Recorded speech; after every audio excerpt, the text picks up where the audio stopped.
Welcome back to the Castaway Consultants, where we teach future Survivor players how to play the game by criticizing current and former players.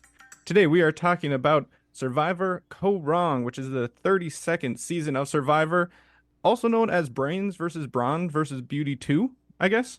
I'm one of your co-hosts, Josh Wessler, joined today by Ryan, Stacy, and Derek Kubicek, just remotely here. Yep, we're over Zoom today. We're here. We're finishing up Survivor Koh Rong. What could go wrong? Let me tell you a lot. Pretty much everything that could go wrong goes wrong. Yes. But yeah, we're tackling the Postmerge today, and boy, oh boy, is it a season of Survivor. We have notes, copious notes. The point of this podcast is there's a lot of Survivor out there, right? 48 seasons. Season 48 is about to start. And you might not have time to watch all, even though you should. So we're here to tell you what is must-watch Survivor and what is not. So now that we are fully done with Survivor Koh Rong, guys, lock it in. Is Survivor Koh Rong must-watch Survivor? Yeah, it is. Just because of the events that take place here in the post-merge. Before getting into any spoilers, there's just a lot of big moments, not to spoil some of the most memorable moments of the season, but they exist here in the post-merge. There is a new twist that comes into play. Who knows if we'll ever get it again, but good to know Doubtful. about it. And then, as always, we always love a winner controversy. So yeah, there's a lot to be had here. Do we always love a winner controversy? I don't. I don't love winner controversy. As a podcaster who likes content, I like a winner controversy. What I like is when there is a deserving winner, but it's hard to edit, so we have to go back and really think about it. And I don't want to spoil anything too much, but again, if you've only watched up to the merge at this point, this isn't spoiling anything because really a lot of our big players in the pre-merge were gone in the pre-merge just by the events of the pre-merge. So I'm excited to talk about really this cast of misfits that we have left. Yes, this is absolutely must-watch Survivor. On the entertainment side, this might be top 3. In just broad spectrum, like there is not a single emotion that you don't get the opportunity to feel while watching the season. There are villains, there are heroes, there are underdog stories, overdog stories, everything. So from an entertainment value alone, this is absolutely must watch, but there is a big lesson to be learned or a big reminder lesson to be learned at the end. And it's something that the Castaway Consultants have been preaching since day one. Yep. Koh Rong is a fantastic season. Highly recommend. The one knock against it involves the winner, which we'll get into shortly. And it's not even a full knock. It's just, I'm going to put an asterisk at this point, and there's a footnote. That's what I would say. There's a footnote on this season that I think is important to address, and why it does prevent it from being like a perfect season in my book. It's not going to be my favorite of all time, but it's certainly very high up there as a really fun season. I think at this point we can get into spoilers, though. Yep. So 3, 2, remember to go watch this season. 1, pause, last chance. And Ryan, why don't you let us know? So Michelle is going to win this season, and everyone who hasn't seen it and is just listening to us, based on the pre-merge you just listened to, you're like, who? Who? So back in the day, this is actually really funny. On Rob Has a Podcast, I don't know if they do it anymore, but Rob used to have a baseball guy come on a lot called AJ Mass, and he is a big writer for the Mets, and he used to be Mr. Met himself. And so he has this theory of the best way to form a fantasy sports league, and he had like 12 or 13 archetypes. And you want to have and try one of each of these people in your fantasy league.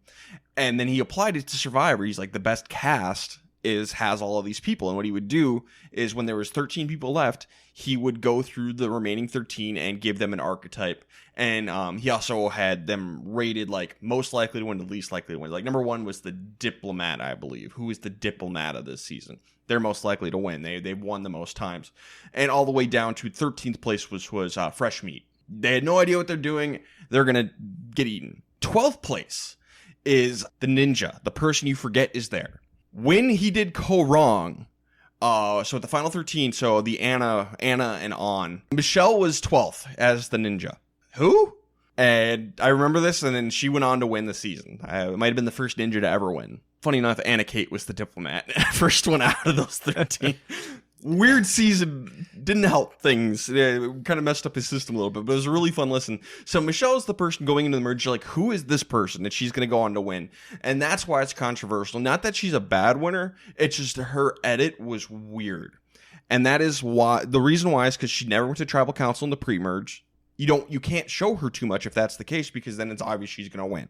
So you have to be careful how much you show, and there just isn't a ton for her to do here. And then at the merge, she isn't really truly involved in a vote.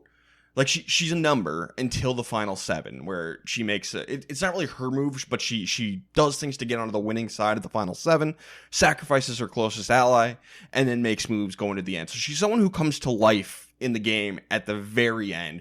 Jenna Maraska is something I think is similar. Michelle is a better player than Jenna Maraska, but I think that is a similar comparison. Somebody who came to life right at the end, perfect timing to win, even if the early game wasn't super impressive. But she's going to go up against somebody who is beloved by production and the fan base at this time in Aubrey. And when the votes are tallied, I think a lot of people, including myself, were surprised that Michelle beat Aubrey, just because Aubrey had such a good edit.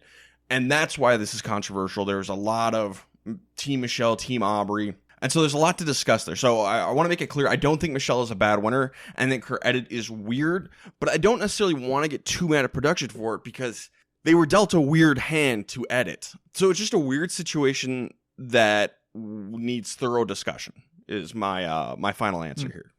And I'm excited to discuss it. One of my favorite parts about coming back and watching the season was coming back and watching it knowing not just that Michelle wins, but that Aubrey loses. It gives you a chance to try and find those little nuggets that production can include. Because, Ryan, like you said, and like we've said many times, the social game is kind of the hardest thing to edit. And this was a jury that was all up in its feelings. Yep. Truly from top to bottom, beginning to end.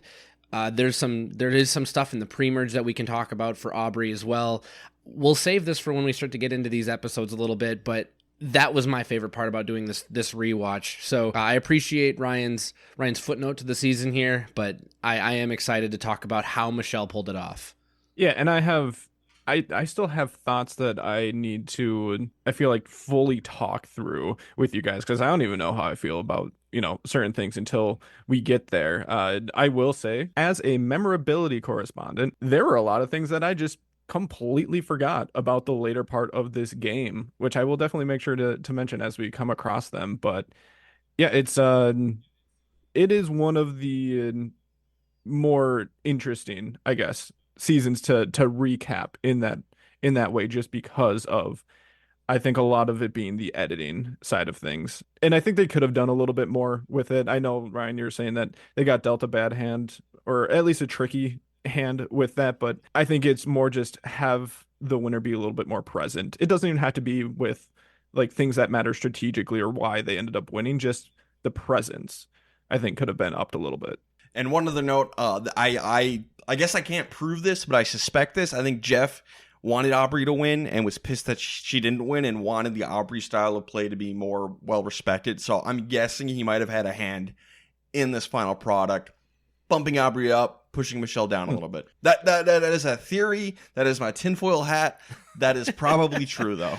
The last thing I'll say, because I talked about it in the pre-merge, I said the edit was really, really good in the pre-merge. You can tell that they had a little extra time to work on the season because of the flop of Second Chances and Brain Brawn Beauty Koah Rong.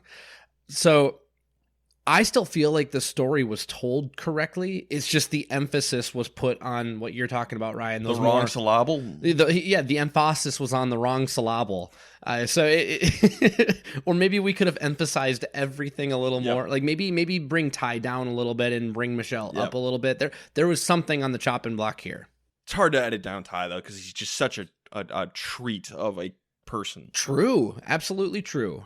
Well, let's jump into this cast where we go into the merge at the final 11. Here's our people returning from, are coming in from Brain. We're down to 4 brains left. We have Neil Gottlieb, an ice cream entrepreneur from California.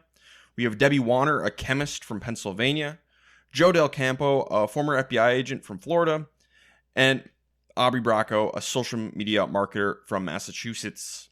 On our beauty tribe, we're coming in with 4 people here. We have Nick Majorano, a personal trainer from California. Julia Sokolowski, a college student from Boston, Ty Trang, a gardener from San Francisco, and Michelle Fitzgerald, a bartender from New Jersey. And our 3 members of the Braun tribe, we have Scott Pollard, a former NBA champion from Indiana, Kyle Jason, known as Jason, a bounty hunter from Detroit, and Sydney Gillian, I don't know how to pronounce that, a bodybuilder from Georgia. That's our 11. Fun group. Not necessarily the nicest group, but a fun group. Fun group. Most of these people I would be totally on board with playing again. I think at the end of this season, when you end the season, I think 10 out of 11 of these people I would want to see play again. That's pretty high for me. The one, Joe. Joe. That's fair. Take out Joe. Everyone else can play again. This is a great merge group. I'm kind of solid at 9. I'm going to add Scott to the Yeah, group. I'm good without Scott. Like, Scott's a jackass and kind of a jerk. I'd be curious to see him play again. I really would. To this day, he's still kind of a jerk. I'd still want to see him play again. And all that said, in the meta right now, Scott has been experiencing some health problems. Yep. We do all wish him well. Yep, we wish well. We do not wish poorness upon people in that particular way. So, like, Scott, get better. If we ever do get a chance to see you on Survivor, I'm not going to be mad about it. But just after one season, if I'm a really filthy casual, I'm like, I don't need to see this guy again. Scott, get better and come play Survivor again. Get better. Priority number 1. Okay, so let's check in with our winner picks. Originally, I had Neil, still on Neil, and you guys both had Anna. Yep. And she got out, and you guys are now on Team Neil, and it's going to go really well for all 3 of us. So Team Neil all the way to the end. Definitely not going out first. All right, let's jump into these episodes. Episode 7, it's merge time. So like we mentioned in the pre-merge, Scott is kind of pissy about the fact that Aubrey was so indecisive and ended up writing down both names. The Peter vote, she wrote down Julie's name and then Peter's name. So Scott does not trust Aubrey or Joe anymore, so Scott wants both of them out. And Scott will hold a grudge on this for the rest of the season. This is a big piece of evidence to remember on why Aubrey doesn't win. I think this is one of 2 big pieces. One is that she was never decisive in any of the conversations that she had with people. She left things open, and while she thought that she was being honest and authentic while she was doing that, it just turned people off from wanting to genuinely work with her. In her own words, no one could really zip up with Aubrey because Aubrey never wanted to zip up with anyone else. Good thing to remember here. Even if it's a lie, project confidence and say, yeah, that's a good idea. Let's do that. Yes, this is the Boston Rob fist bump. Yeah, just be confident even in a lie. And so this is going to lead to some bad blood between Scott and Julia and Aubrey. Both of them are going to vote for Michelle. I think this is a big piece as to why. Also, Scott's kind of a salty bitch. Scott's salty. Scott is, I don't like the word bitter jury because you're entitled to your feelings. Scott is a bit of a bitter juror. Might be one of the most, I think. Bitter batter. Bitter Betty over there. Anyway, Sydney is going to notice a bulge in Neil's pocket. She assumes it's an idol and tells Jason, like, oh, we think Neil has an idol. And I think I remember hearing in post-game interviews that wasn't actually the idol in Neil's pocket. It was just a rock or something that he wanted to take home with him.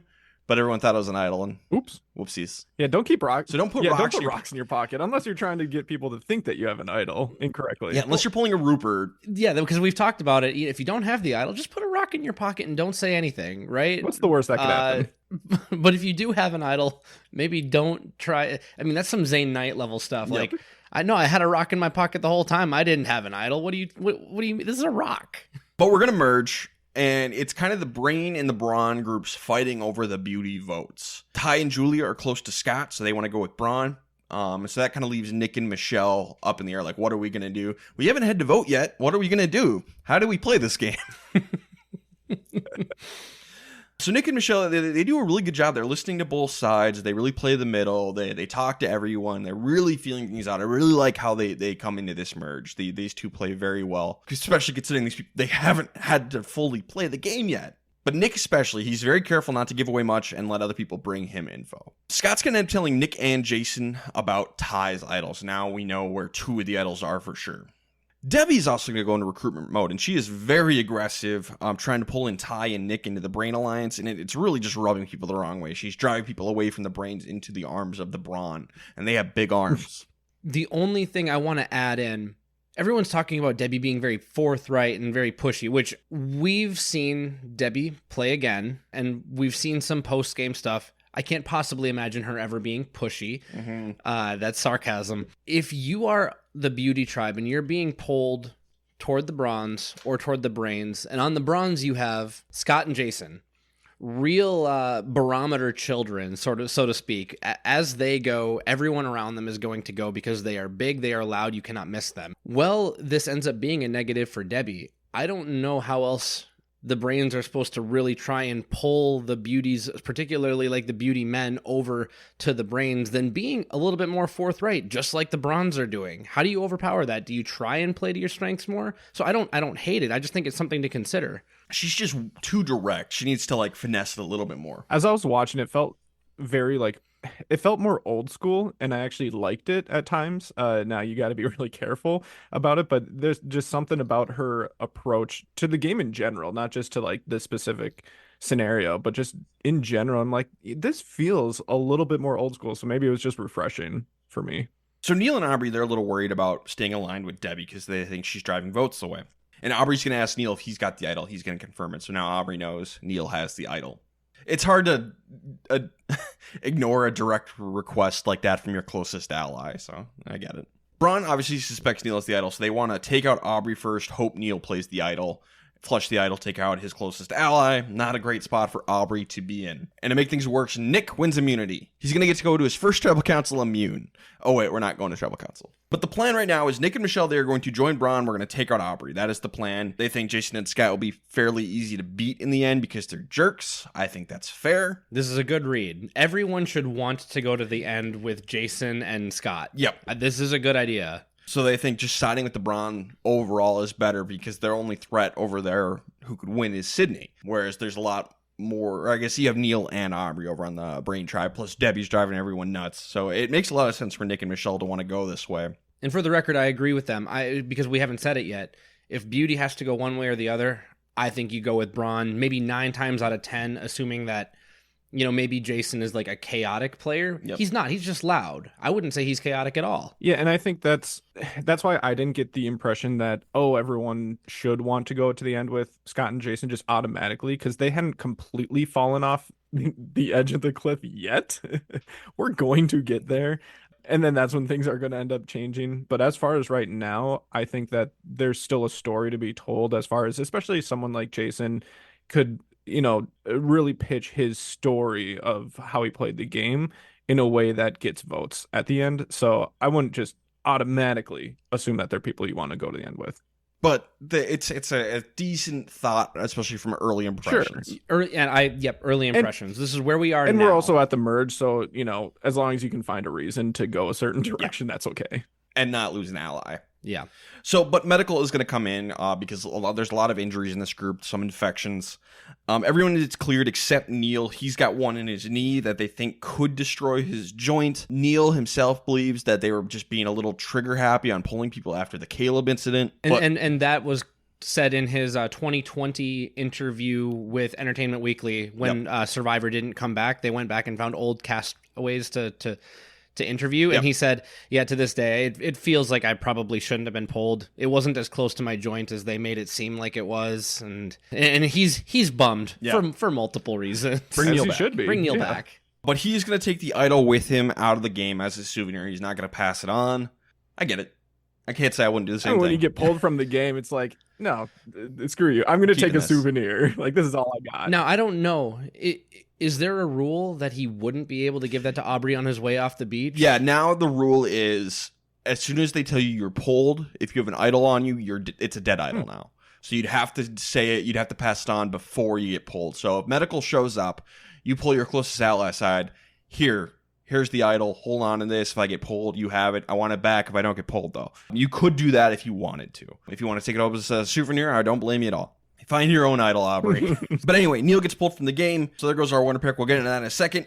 Best and worst player of the episode. I know nobody got voted out, but we could still give a best and worst if we so choose. Josh, kick us off. Who is your best player of the episode? I had Nick here, mostly because he ended up winning immunity, so was able to experience his first tribal council without any risk. Now, we didn't end up having a tribal council, but there were some tentative lines that were being drawn.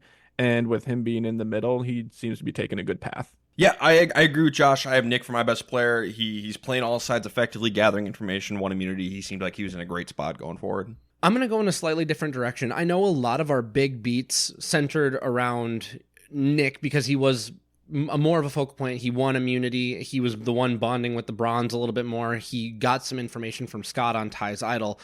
However, he was also rubbing people the wrong way, and being that big and showy and flashy on a group of people that is wanted, we've seen that get Sarah Lacina right out of the game in Kagian. So I didn't love that, and I know he won immunity, ended up not mattering, but who's to say? I landed on Michelle because Nick and Michelle were the two that really decided what Beauty was going to do, and Michelle was the one who's a little bit more subdued. And it's the first time that we really get to see Michelle, and she got all of the good with really none of the bad. And again, Nick saw no benefit from winning immunity. That's just happenstance. So I gave it to Michelle this time. Okay. How about worst player? I'll go first on this one.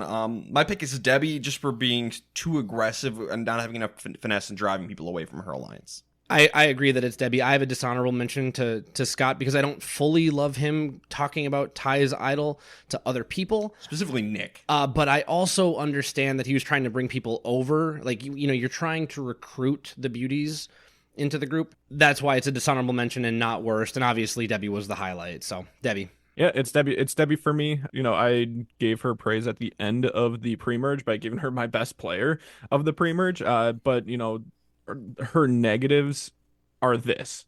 It's this and basically only this. You can't do this. Yep. All right. Everyone needs a new winner pick. Woohoo! Yay. We did it. One fell swoop, we're all out. All right, Derek, start us off. I'm assuming you don't remember who you went to back in the day when we were watching this live. No. Well, for the record, after Anna went home originally, I don't think I ever kept track of who I was jumping to. Sure. So this is all kind of doing it live at this point. I had, went from Anna to Neil. Now who do you do? Yep. You don't pick Aubrey. She just lost her closest ally. She's going next, obviously. The idol is, the idol's gone. She could be going next because they really wanted her anyway. I don't want to pick anybody on Braun except maybe Sydney, but Sydney's been silent for a while and really has been not talked about. That brings me to the Beauty Tribe. There are options here. We've seen Nick get highlighted, and while he had some negative, he had some positive this episode, but I just don't want to pick the Andrew Savage pick, and he's one of three that are left. Mm-hmm. I'm gonna go with Ty because he's edited. He has the idol. He has the alliance, and if he does make it to the end with Jason and Scott, I think he wins. So I'm picking Ty. Josh? I also switched to Ty. Not switched, but, have him as my new winner pick. Again, I did not have any sort of second or third or anything like that winner picks originally when I watched this season, so I'm going based purely off of just my decision making nowadays. Ty is not the best option out there as far as like a winner pick goes, but I just have a really hard time seeing anyone else being a winner at this point in time on this season. Ty has a really great story. It seems like everyone really likes him. His biggest struggle is going to be finding a way to make it to the end, or so I thought in this moment. So, that was good enough for me to go with Ty. I do keep track of this, so I do remember who I picked at the time. Because after Neil got evacuated, I'm like, well, Aubrey would be like the edit-wise person I would pick, but she's probably next unless something crazy happens. So at the time, I'm like, I thought about Ty. I'm just like, I feel like he's gonna fall apart, but I like Sydney. She's playing a nice and steady game. So I moved on to Sydney at the time, and I like my rationale. So I do like the pick. Yeah, I like the pick a lot, truly. All right, episode 8, the jocks versus the pretty people. So we're gonna get moments for Jason and Scott both to open up about like their personal family situations and some of the stuff that's going on in their lives, and it really does humanize them, makes them bigger threats to take to the end. So you gotta open up. You gotta be careful how much you open up. You don't want to. You kind of want to be like Jeremy. Don't say like, I got a pregnant wife waiting for me at home. You don't want to say that. Keep that a secret. So pick and choose what you open up about. Save that for final tribal council. Yeah. Scott, Nick, and Jason are going to discuss the possibility that an all-women's alliance could be brewing. So Julia's going to wander into camp after the girls went out on a fishing trip. And Nick is going to take Julia aside and ask her about it. And there's nothing in the works for this right now. So Nick comes back into camp and mouths to Scott and Jason, they're good, they're fine. But Sydney has seen all of this. And so she's really sussed out. So she's going to call them out, basically, and be like, hey, what's going on? What are you guys doing? And Jason's going to work really hard to try and smooth things over and kind of blame Nick for all the suspiciousness and be like, you don't have to worry about me and Scott. We're good. We're with you. Yeah, Nick was just being dumb and weird, worried about a women's alliance. Which there's a lot of bad things here, but Sydney, for someone who's been playing a fairly subdued game, at least relative to your Braun counterparts, don't go full Cass McQuillan on a Brains Bronze Beauty season like this. Don't be Chaos Cass. Don't do it. Don't be Chaos Sydney. Yeah, not great. Not great on Nick for his lack of subtlety. Jason, I think, does a decent job at trying to do damage control. It's not going to be enough, but I don't know if anything would have been enough. Right. Yeah, this was just so reckless from the guys. Like, there's no reason to jump on, something like this immediately once they come back from their little outing. No reason for Nick to mouth at them in the middle of the day, in the middle of camp, where anyone, doesn't even have to be someone nearby, can see you. Even if they can't read what you're mouthing to someone, it's still suspicious. Yep. Like, there's no reason why any of this should have happened. And I don't know why. I don't know why they did. Just arrogance. I think it's a lot of arrogance from Nick, which that tracks. And Jason. Yeah. Well, and I know that I came down on Sydney a little bit. The reason I did is because, Sydney, I expected more from you. Nick, I expect little from Nick. This is exactly what I expect from him. It's par for the course for Nick. And I would expect you to take that ammo, put it on the belt, and maybe go and organize a women's alliance, because he basically said, nope, they're not going to, and then vote out Nick or something. And I think this, according to her pregame interviews, this is kind of what she said she would be like. Because I know going into the season, Sydney was someone everyone thought was going to do terribly, because she liked to explain how she had basically felt like there was 3 people living inside of her, and one of them was named Storm, who would get pissed off and throw lightning bolts at people, and everybody's like, oh no, she's going to be the first one out. And then she got on the island and did amazing. And I think this is one of the few moments where Storm might have came out a little bit. Mm-hmm. So I think this is the genuine Sydney here, and she just managed to keep a lid on it all the way up to this point. Interesting. A lot of people with multiple personalities on this season. Yeah. That was the theme. At the immunity challenge, there's going to be temptation for food. Scott, Jason, Joe, and Michelle are all going to drop out for food. Now, the brains have been clearly on the outs. I know he's getting it done at 71. Joe should not have dropped out. On paper, you just got to throw a little bit of criticism. Don't drop out for food if you're on the brain tribe. But he is 71. He is 71. So one thing I think that we've developed on this podcast, and it bears repeating, because depending on the order that you listen to these podcasts, you'll hear Derek back in season 1 and season 39. The first ones we covered saying, I'm going to pass out before I fall off of this. Well, that was 25-year-old Derek. 31-year-old Derek feels a little bit differently, where if you have no way of winning, get the food. Joe was never winning. Joe was never winning this, but it just bears mentioning. So to be completionists here, yes, game theory, don't drop out. But Scott wasn't winning. Yep. Jason wasn't winning. Joe was not winning. Michelle could have. Yeah, but she's not in danger. So we've softened on this. Well, and also, Derek, in light of the season that we are talking about, maybe don't push yourself to the point of passing out in the challenge. Yeah. Ty and Nick are both going to mention during the challenge they just need to outlast all the brains. Don't say that. Keep that crap to yourself. Ty, of all people, is going to have a real hard time keeping his mouth shut this postseason. Yeah, Ty, it just feels like a genuine, he didn't think about it. Nick is just arrogant. Yeah, Nick meant it. Ty did said not. It. Both are bad. But Ty is going to end up winning immunity. So the plan is to split the votes between Debbie and Aubrey and actually knock out Debbie, because she's just not, that's fun to live with. So Debbie is the target here. But Sydney wants to change things up. She wants Nick out of the game because she doesn't like him. And she wants a challenge threat gone. And so, if Sydney's plan... So Sydney's going to form basically the women's alliance. It's going to be Aubrey, Debbie, Julia, and Michelle. And then they're going to bring in Joe as well to take out Nick. Because Joe is uber loyal to Debbie and Aubrey. Yep. And so I'm thinking about this, to do a flip like this, well, if you flip on the guys and knock them out, Sydney is the biggest challenge threat left in the game. So she could theoretically do an immunity run. So I think this is really smart for Sydney, because she takes out a huge threat and sets herself in a nice alliance going forward. So I actually really like this idea for Sydney. I think it keeps her it keeps her options open and prevents Scott and Jason from broing up with the other biggest bro on the season, and keeps her kind of as a number for them in the meantime. Now, they hold grudges. They hold grudges. She holds a grudge. So we're not going to ever see a full repair after this betrayal. But it's like, come on, you met Nick like 5 seconds ago. It just goes to show you how bro-y they really were on this season. Yep. After everything Sydney has done to stick with you guys, and you're mad because she voted out Nick? Come on. I'm not going to the grave for Nick. Well, and there's a lot of meat shields still on this season. You might want to start taking out one here and there. Yeah, I feel like I'd get along with Nick super well. So I kind of get it. Like, you click with who you click with. I can bro it with the best of them. But yeah, Scott and Jason are going to hold grudges too far. I agree with that. I think they are severing... They're burning bridges that they don't need to burn. They need more bridges, and they're just fully content with like, no, we'll just burn every bridge and live on an island. Yeah, which is not how you play Survivor. So Tribal Council, Ty is going to let slip that there's a super idol in the game. Whoops. Nobody. Ty, there's a super idol. What? He's like, yeah, people have been talking about the super idol. And everybody's like, who's been talking about a super idol? This is news to me. What? Excuse me? Julia in particular is like, Alliance, folks. Nobody has told me this. I'm working with you people. What is going on?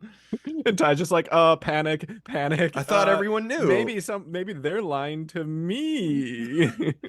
So, Sydney's Alliance is going to come together and vote out Nick with 6 votes for Nick. There's going to be 2 votes for Aubrey, 1 vote for Debbie, 1 vote for Jason. So that is, the Scott, Jason, and Nick plan was to split the votes. But then for some reason, Ty throws his vote on Jason. He just panicked and threw a vote on Jason. Panic vote. Not great. The move is but the move itself is good. I like the move to take out Nick. I think this is a great move. Sydney, Michelle, and Julia all benefit from taking out the strong guys. Obviously, this helps the brains out because they were on the bottom. Just makes it easier to win challenges going forward for all these people. And Nick is certainly a bigger threat than Debbie, I would say. So I like this all around. I think this is a really good move. I'd agree. The only thing I have a hard time with, and this will bleed over into my best player a little bit, or at least that discussion. For Sydney, if you know that you're betraying Scott and Jason's trust, you've seen enough to know that, this is kind of curtains. They're never going to willingly work with you again at this point. If you're okay with that, and I think she should be because of what they were building with Nick and the beauty group, you have to do it. So I like the move overall. It's hard for me to watch Sydney split from Jason and Scott and call it a good move. So I want to make sure everyone understands it is tough to lose 2 Alliance members, but it's 2 Alliance members that everyone is kind of done with. Yep. And they're big threats. And they are very big physically imposing threats. Yep. So, risky move, but I think a good one overall. Josh, who's your best player of the episode? I had to think about this for a little bit just because there's so much bad gameplay in this episode where anyone who seemed like they would be a good candidate for the best player of the episode, it's like, yeah, but they had this. Mm-hmm. They had this going on. I ended up giving it to Sydney just because I thought it was a really good move. Yeah, she was really confrontational, with Nick and Jason earlier, but I feel like that's going to be worse for the guys than for her. So, and it led to this move actually starting to formulate. So I'm going with Sydney. I'm not 100% sure that it was, the best move for her game like Derek was talking about, but good enough for me. I agree 100% with Josh. I have Sydney. I'm going to give another honorable mention to Michelle, but also an honorable mention to Julia. Everyone on the Beauty Tribe who was able to recognize that Nick, although on their tribe, is a bit of a sociopath, at least a sociopathic player, and is going to do what he can to bro up with these other guys over here and make the necessary move for their long-term survival. I think it was good for them to cut Nick at this point as well, this point in the game. I think they have more options with the remaining players on Brain than they do with Nick if they let that new trio or 4-bagger alliance go too far. Yep. So honorable mention to Michelle, Julia, and even to Debbie and Joe. I'll give it to them too, but yeah. For worst player, I'm going to give mine to Ty. He talked too much at the Immunity Challenge and at Tribal Council. And then I don't know why he voted for Jason. I have no clue. So I gave mine to Jason because of, largely because of the Sydney moment where Nick and Jason and Scott, they felt so comfortable with each other that they had that very conspicuous moment that caused Sydney to blow up at them. The reason I don't give it to Scott is because when all of the dust settles, at least Scott still has the Julia connection here. Jason did not have that one as much. So while Scott is knocked down 4 pegs, I think Jason was maybe knocked down 5 with this vote out. So I gave it to Jason.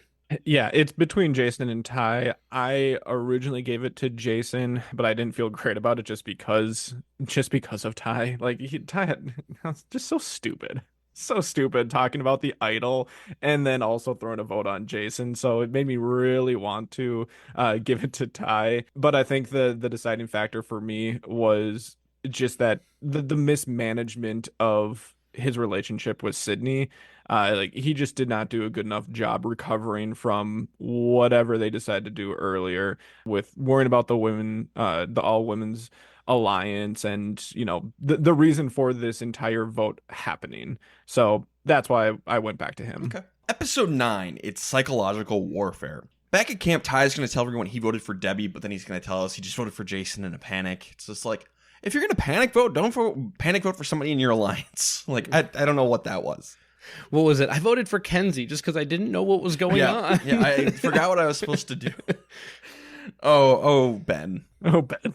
Scott and Jason, instead of being smart players, decide to go Russell Hantz style, Brandon Hantz style, and basically burn the camp down. No.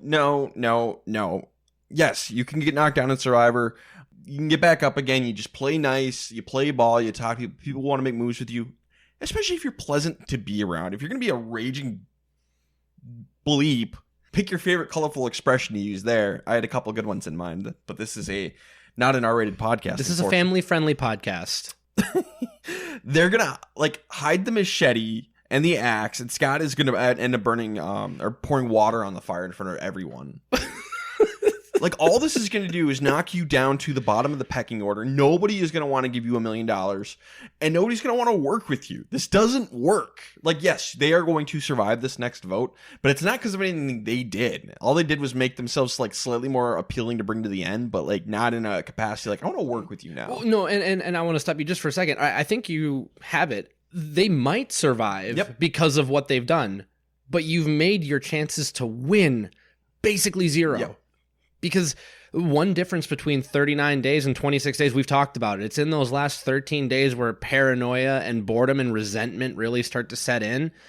So if you are miserable to live with at camp, you will be so much more well-hated. So this is one of the worst moves in the history of Survivor, I think. This is a terrible move. And when I rank everybody in Ryan's rank downs, when I rank everybody from most likely to win to least likely to win, this is what drops Jason and Scott to the bottom of this list. I think they lose to everybody else who made the merge. I think I agree with you. I didn't make my list for the rewind, but I can't think of anyone that I would put below them at this point that's still left in the game. Yeah, their only option would be to go to the end with someone like Joe and just hope that people don't want to give it to him because he didn't do enough, and that there's enough time, hopefully, to maybe mend a couple of those relationships. Because the other thing that doesn't make sense about this is it's not like we're close to the end of the game here. There's still 9 people left. They're acting like one move that didn't go in their favor is going to completely tank their game, and they're so screwed, and they're going to be the next 2 out. And while that, could be true, there's just so much game left to play here. Come on, this is ridiculous. Imagine putting out the fire for Nick Mairano. Look, hey, show some respect to Nick. I love Nick. I love Nick too. I'm not tanking my game for his corpse. And he's gone. And I don't think he'd want you to. He wouldn't. I think Nick would be one of the first people to very cold and calculatingly say, this was a horrible move. Yep. Don't do this for me. Play for yourself. I'm flattered, but really, flattery with me gets you nowhere. Flattery gets you nowhere. Well, and I think it's important to say that there is a purpose and a reasoning behind what they're doing, at least based off of what they're saying in confessional, is they want to break the other people down so that they turn on each other and vote for each other instead of them. And it doesn't work. No. Yes, they stick around, but it's not because of this. The last thing I want to say about this, and it'll be this one of 2 times I think we get to say this in the post-merge. If you want some sort of post validation that this was the right move, look at how Jason and Scott are acting when Nick got voted out. Clearly, Nick was a part of their long term plans. Yep. I think this is validation that this was the right move. Because, yeah, I mean, if we get a final three of Nick, Jason, Scott, that's the douchiest final three of all time.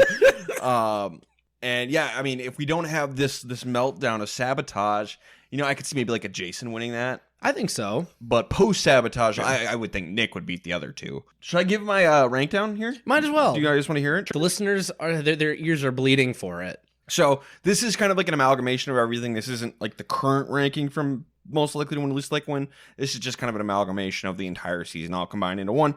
From top to bottom, I have Julia, Sydney, Michelle, Aubrey, Ty, Debbie, Joe, Nick, Jason, Scott. I'm very interested about Julia being at the top. That one I didn't feel like 100% about, but I was running through like vote calculations in my head. I'm like, this makes sense. A lot of people really like her. There's a few that don't, namely Aubrey and maybe Sydney, but I think everyone else really likes Julia. So yeah, what's hard is like it feels weird to put an 18-year-old at the top of a list of people who generally have more life experience, but Julia played pretty darn well for her part in the game. I think Julia is a great player, and if she came back and played again, she would be lethal. She would be a huge threat to win. I think I said that in the pre-merge podcast. If she came, she'd only be like 28, 29 at this point. Yep. Goodness gracious. I think Julia could do some damage in the game. Julia, big fan of the podcast. We love you. We hope we see you again. I would love to see Julia again. I think she'd be great, and I really enjoyed her on this season. I heard a whisper for season 50 that she was considered or is considered. But, you never know what you can believe on the interwebs. Never know. Okay, reward challenge. Jeff, it's kind of interesting because I don't really care about rewards, but Jeff is like, there's clearly a lot of animosity here. How about you guys make your own teams if you guys can agree to it? One of you's got to agree to sit out, though. And Joe's like, I'll sit out. I'm like, okay, Joe. But he gets to bet on which team he thinks he's going to win. But Julia is going to volunteer to go with Scott, Jason, and Ty. And this is a bad move on Julia's part. I'm a big Julia fan, but this is not a good move because everybody's like, oh, she's over there cozying up to the bad guys, playing with the men. Yeah, just let him do the rock draw. Don't be the person to volunteer to go with the enemy. It's just not a good look. Optics. Yeah, no one's forcing you to do this. Jeff is tossing it out as an option, which I thought was a very interesting thing to do just in the moment like this. Clearly this is not something that's planned. He just can feel it and just goes with it. So that I'm perfectly fine with that. That's great, Jeff. But the players, that doesn't mean that you have to do it. Don't feel pressured in doing it. And maybe that goes back to what Derek's saying with her only being 18. Maybe she felt pressured to fall into those lines when it was the wrong thing for her to do. I totally buy that. Well, and I'll go so as far to say I like that she did it. I'm completely opposite Ryan in the fact that she did this because, like, if Jeff says make your own teams, I don't see her going for a reward challenge to go play with Scott, Jason, and Ty as this reason to go like cozy and buddy up to them. That could just as well be, I don't want anyone else to have to go do it, so I will go do it. In a game where people are looking for a reason, it might not be good, but also as an 18-year-old, maybe she doesn't realize that if she makes it to the end, as things bear out right now, she has a good chance to win, and she wants to make sure she has more on her resume. Like, hey, if these three are getting voted out for sure, at least they'll know that I played with them until they were voted out. And I think she does have a good read on that. She does have a good read on that, but unfortunately, Sydney and Aubrey see exactly what she's doing. Yeah, and it's all perception. She might not see it as being an issue, but the perception to the other players is, wow, that was quick. Like there wasn't even a discussion. So, maybe you end up going to that side eventually, but maybe it is a little bit more of a discussion and you can say exactly what you're saying, Derek, and basically be like, okay, I'll take one for the team and go do it, but like don't just be so willing to go. Well, and Debbie and Joe will validate that. Specifically Debbie, she'll be like, I don't think anything about this. Why do you care so much about this? She has no reason to go Aubrey do.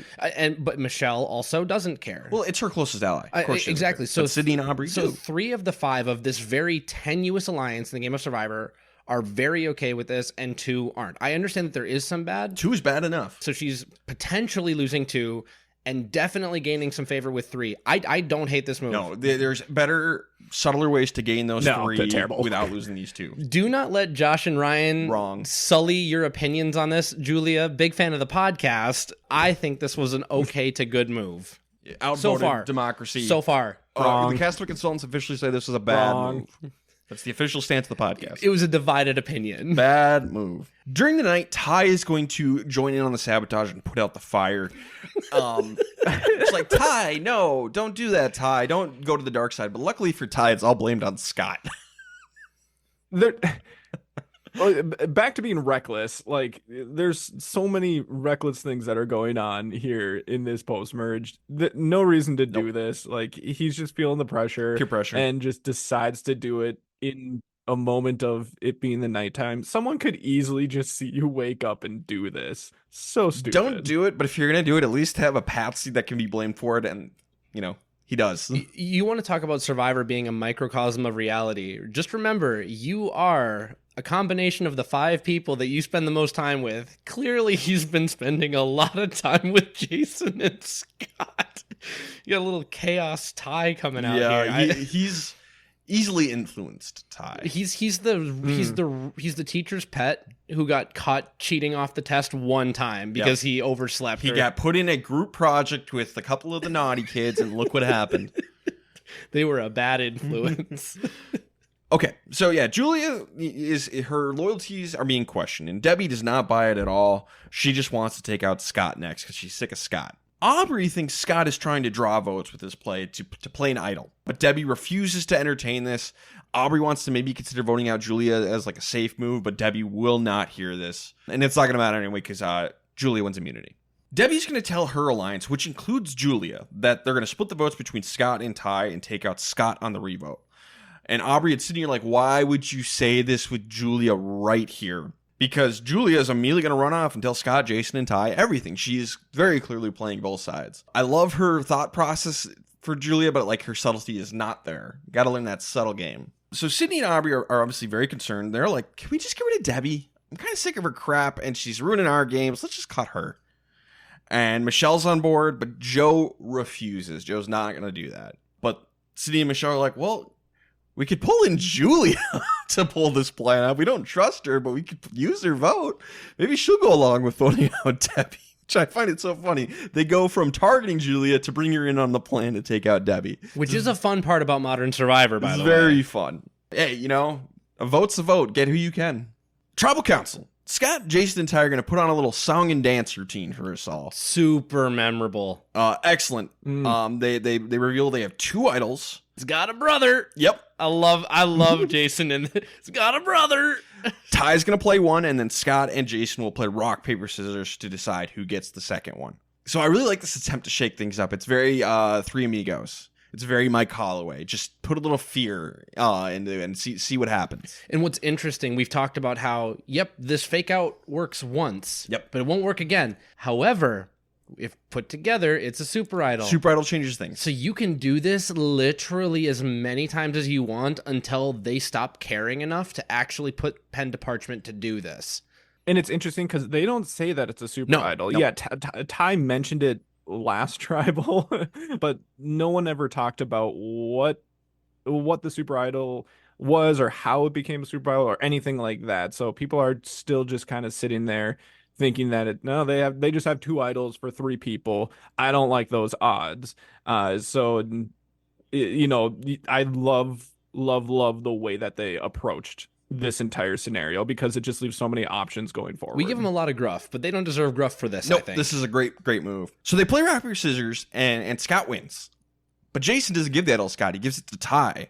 And they're just playing real coy, like, oh, now Ty's got 2 idols. Wonder what's going to happen.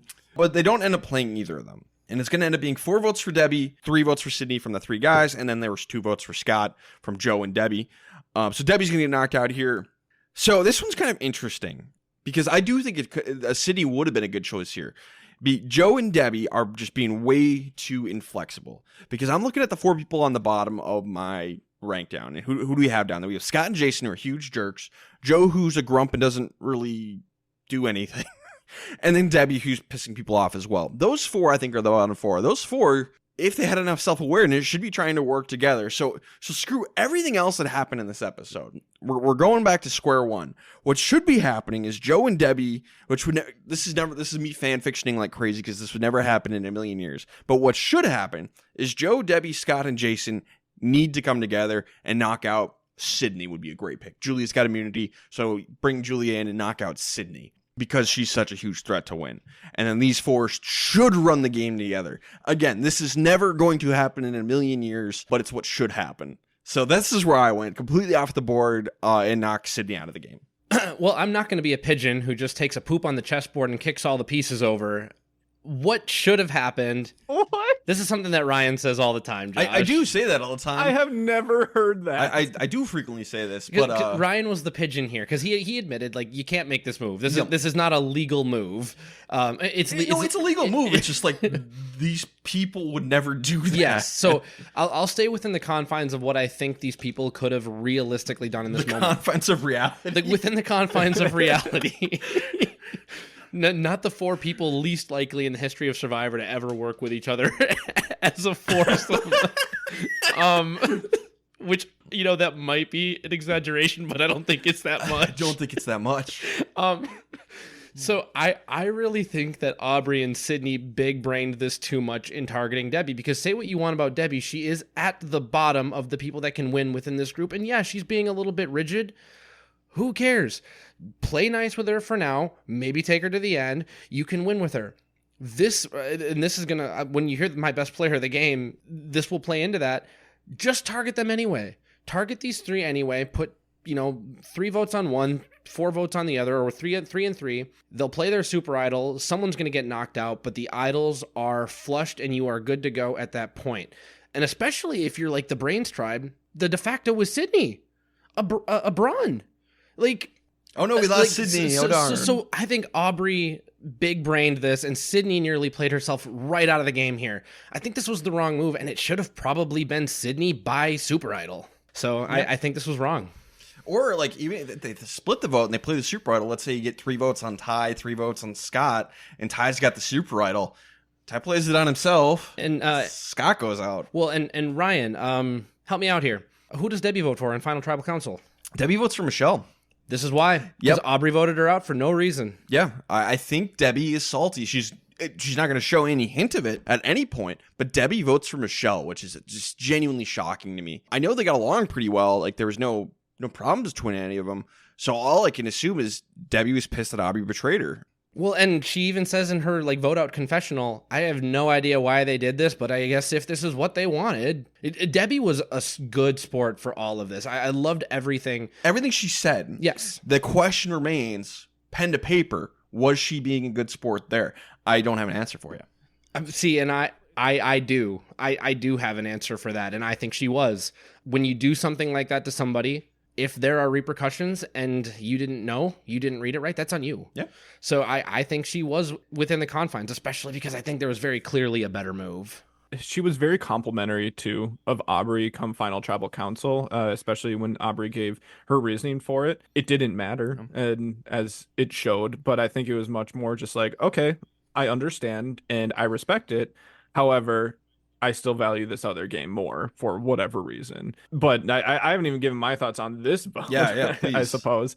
So yeah, this is terrible. I don't think there's any reason for something like this to happen. These people don't know about the Super Idol, so they don't know that, oh, if we put votes on any one of these 3 guys, one of us is going to go home just based off of who they decide.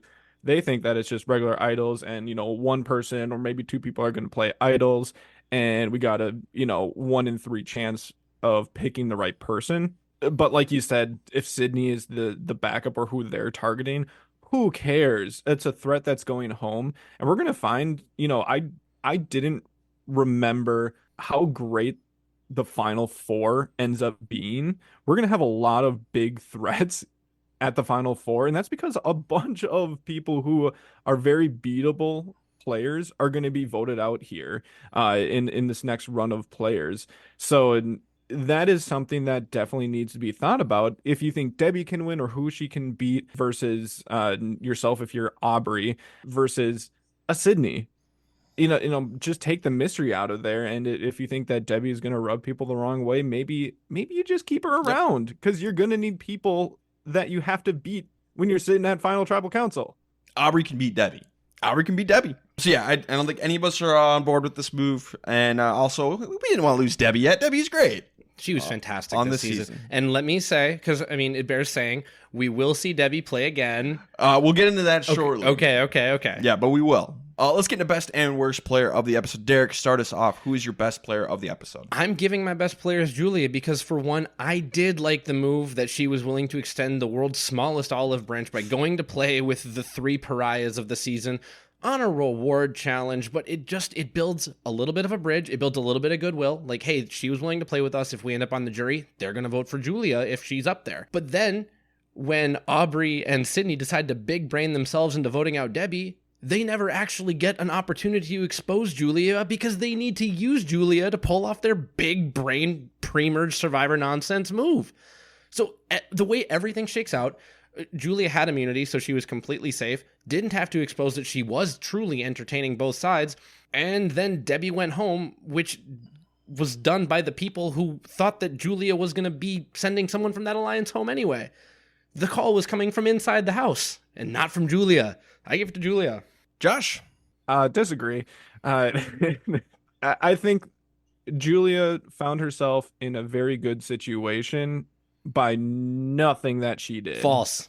I think that her moves were almost all were almost all negative, and because they were so negative, it ended up benefiting her.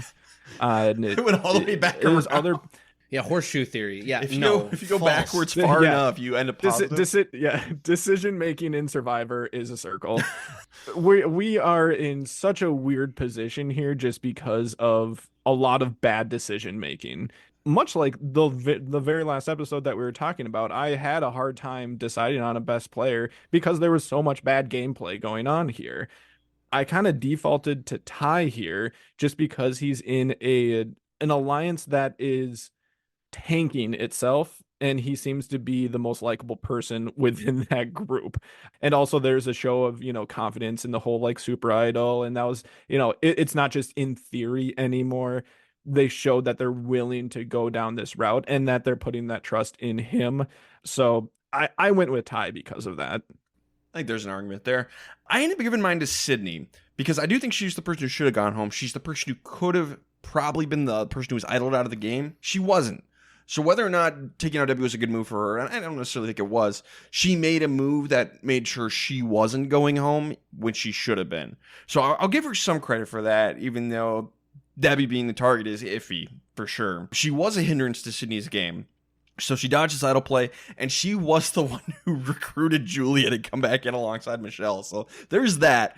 So, I don't know how much I agree with the move overall, but out of the people who did this move, it's best for her, and she was effective in doing it. So I will give her credit in this weird mishmash of an episode.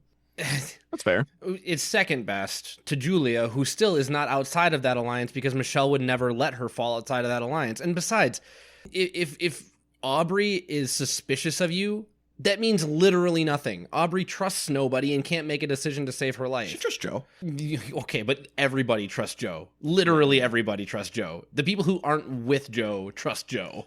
Just should have been not with them. Correct. Everyone knows exactly where Joe stands. So I disagree with both of you heartily. I think it's head and shoulders above the rest of Julia this episode, but I respect your opinions because I respect you guys. I just think you're wrong. I respect Ryan's opinion. I thought that was I'd give Sydney an honorable mention. I respect Josh's opinion. I think Ty is definitely the best of those three because Ty got all the positives of that alliance, the few that there were, and none of the negatives, really. How can you ignore the fact that Julia has essentially bought enough goodwill with 3 jury votes? Yes.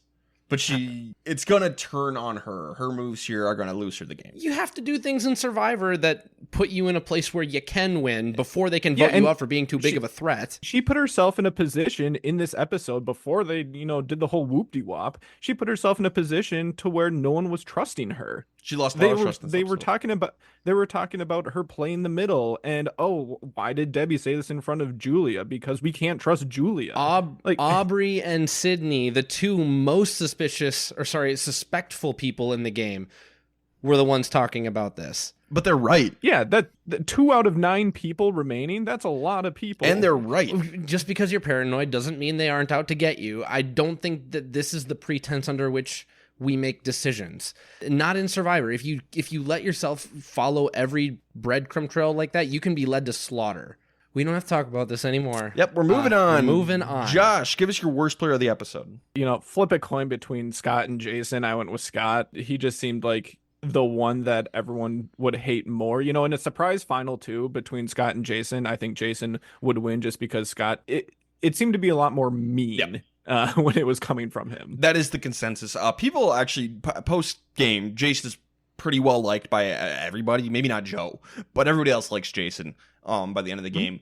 Scott, not so much. So Scott is my worst player as well. The one thing I'm going to add, because I had Scott also as my worst, the fact that he's a millionaire NBA player acting like this, no one's going to award you with money at the end. So I think it does guarantee that in a surprise final two, Jason and Scott, Jason gets the money because he needs it. Yeah, Scott loses the game in this episode. Yes. Effectively. Debbie is going to play again. Do we want to see it? Absolutely. After this one season and nothing else. Yep. Absolutely, I want Debbie again. No question. Josh? As a certified Debbie hater up until this point, I liked her a lot more this time around than what I remember. Now, Koah Rong was still pretty early in my Survivor viewing experience, so I think that had a lot to do with it. I think that there was a lot more that I was able to appreciate about Debbie this time around. I'm not going to go ahead and say absolutely, but I think she has moved up into the I'm fine with it category versus absolutely not. Debbie, Abby, Maria, she's not. Season. No, yeah. So, and actually, I dislike the fact that you say that because I don't think she's in the same category as Abby Maria. I think that is ridiculous. Not yet. I never want to see. Not after one season. I never want to see Abby Maria play again. Whereas with Debbie, I'm fine with it. I'd love to see Debbie back. She's great on this season. Game Changers, not so much. Yes. And then her political affiliations post Survivor, not great. It's rough. It's rough. So nowadays, if you ask me if I wanted Debbie to play in season 48 coming up here, or no. 50 is coming up. 50. No. But after Koah Rong, yes. Yes. Episode 10, I'm not here to make good friends. Ty's going to give Jason his idol back. You got to do that. Can't not do that. That's an instant loss to the game if you do that. But we're going to go to the reward challenge. We're going to do something really fun here that I'd be totally on board if they did this again. There's 3 different reward options. You pick which one you want to compete for. So we effectively have 3 challenges going on at once. You can compete for a love letter from home, food, or an advantage in the game. Everyone should be competing for the advantage in the game. But I like the option, but everyone should be going for the advantage. I think there's a discussion about going for the food. Just okay, maybe if you're Joe, go for the food or something. That was literally what I was going to say. Well, and that's why I love the structure of this reward challenge, just because if you can get like someone to just go one off on the loved ones, the letters from home, and then if you can predict that most of the other people are going to go for the advantage, yeah, maybe you take the food because that can be an advantage in itself. Yep. So, and if you think that you're going to only be going up against one other person because everyone else is going for advantage in the game, awesome. You might not even have to compete. So I just loved. You could be the only person. I love the layer to this. This is great. I love this. Julia's going to win the love letter. Michelle's going to win the food. Ty wins an advantage. Ty's going to get an extra vote. And because it's so public, he should play this right away. Mm-hmm. Just get it done. One thing about the edit, almost nobody is going to talk about Ty's advantage until the moment that he plays it. Yep. It's one of the more baffling things. Maybe it's early enough in advantage get-in era of Survivor where that doesn't automatically put an instant target on your back. And maybe it's just this season because there are so many big personalities. But yeah, on paper, Ty should burn this immediately. Yep. This is early in the 4th and final current era of Survivor. So, we're still learning here. Julia's going to come with a great plan. She wants the girls to vote Ty, either take him or his idol out. And then if he does play it, Sydney will be the rebound, most likely. Get the guys to vote for Sydney. Win-win. Either Ty is out of the game or his idol is and Sydney's out of the game. That's a win-win. By the way, effectively a do-over of the previous one, except actually making the move. Yep, this is the enemy of the state strategy, kind of getting 2 sides to play against each other. It's a strategy I love. Aubrey's going to bond with Ty and basically appeal to his heart, play to his heart, to get him to change the game up And Ty's going to tell Jason and Scott about this conversation. And Scott and Jason are like, well, let's sort out Aubrey. And Ty's like, that's not what I meant when I told you about this. I was saying Aubrey might be willing to like do something with us. And they kind of ignore him and like, no, we're just going to take Aubrey out. I think this is where Ty is just done with these two. Oh, absolutely. It was terrible because it took him a whole half of a second in order to just disregard anything that Ty was talking about and just go with just them being dudes and just being like, we can do whatever we want. Bye, Aubrey. Like, this is so bad. I also want to mention, just because I was a little bit disappointed that it didn't come up in Final Tribal Council, this was, I think, Aubrey's biggest move of the game. Pulling in Ty. Yeah, pulling in Ty and getting him to just second guess his standing with his alliance, especially since someone like Scott isn't going to respect Aubrey's game. Throw this in his face. Throw it in his face about like, I am part of the reason of why you are out. So it just never really came up in Final Tribal. And especially, Derek was actually, both of you guys were talking about her indecisiveness being a big reason why she didn't win. Like, she still had a lot of other stuff going on. So I figured that was worth mentioning. And one other thing, because I know it was pretty early on in this episode, it was a conversation that Jason and Scott, I think they were having. Was it with Sydney? Was it with someone? They said that they know they can't take Ty to the end. It was vocalized in this episode that they are not as committed to Ty as one would seemingly believe. That is going to happen after the immunity challenge. Okay, I just wanted to make sure that this was going to get talked about, because we're going to be fed some morsels that lead us into what happens. And while Ty might never find out that this is said, these are all seeds to the destruction. But it starts with Aubrey just, again, extending a hand. This is the teacher going to the good student being like, hey, I see the group you're in. Do you want to go work with a different group because you're sick of carrying this? Yeah, you belong in a different group. Let them fail. Do you want to do your own project? Ty and Julia, do you want to swap groups? Jason is going to be the one to win immunity here, which actually saves him, because the original plan tonight was Jason was the target, not Scott, because Ty is closer to Scott than Jason. So this saves Jason and Scott's game here. Which immunity challenge was this one? This is the one where they have to hold the wind chimes with their fingertips. I just want to put a seed in Josh's brain for most memorable moment of the season.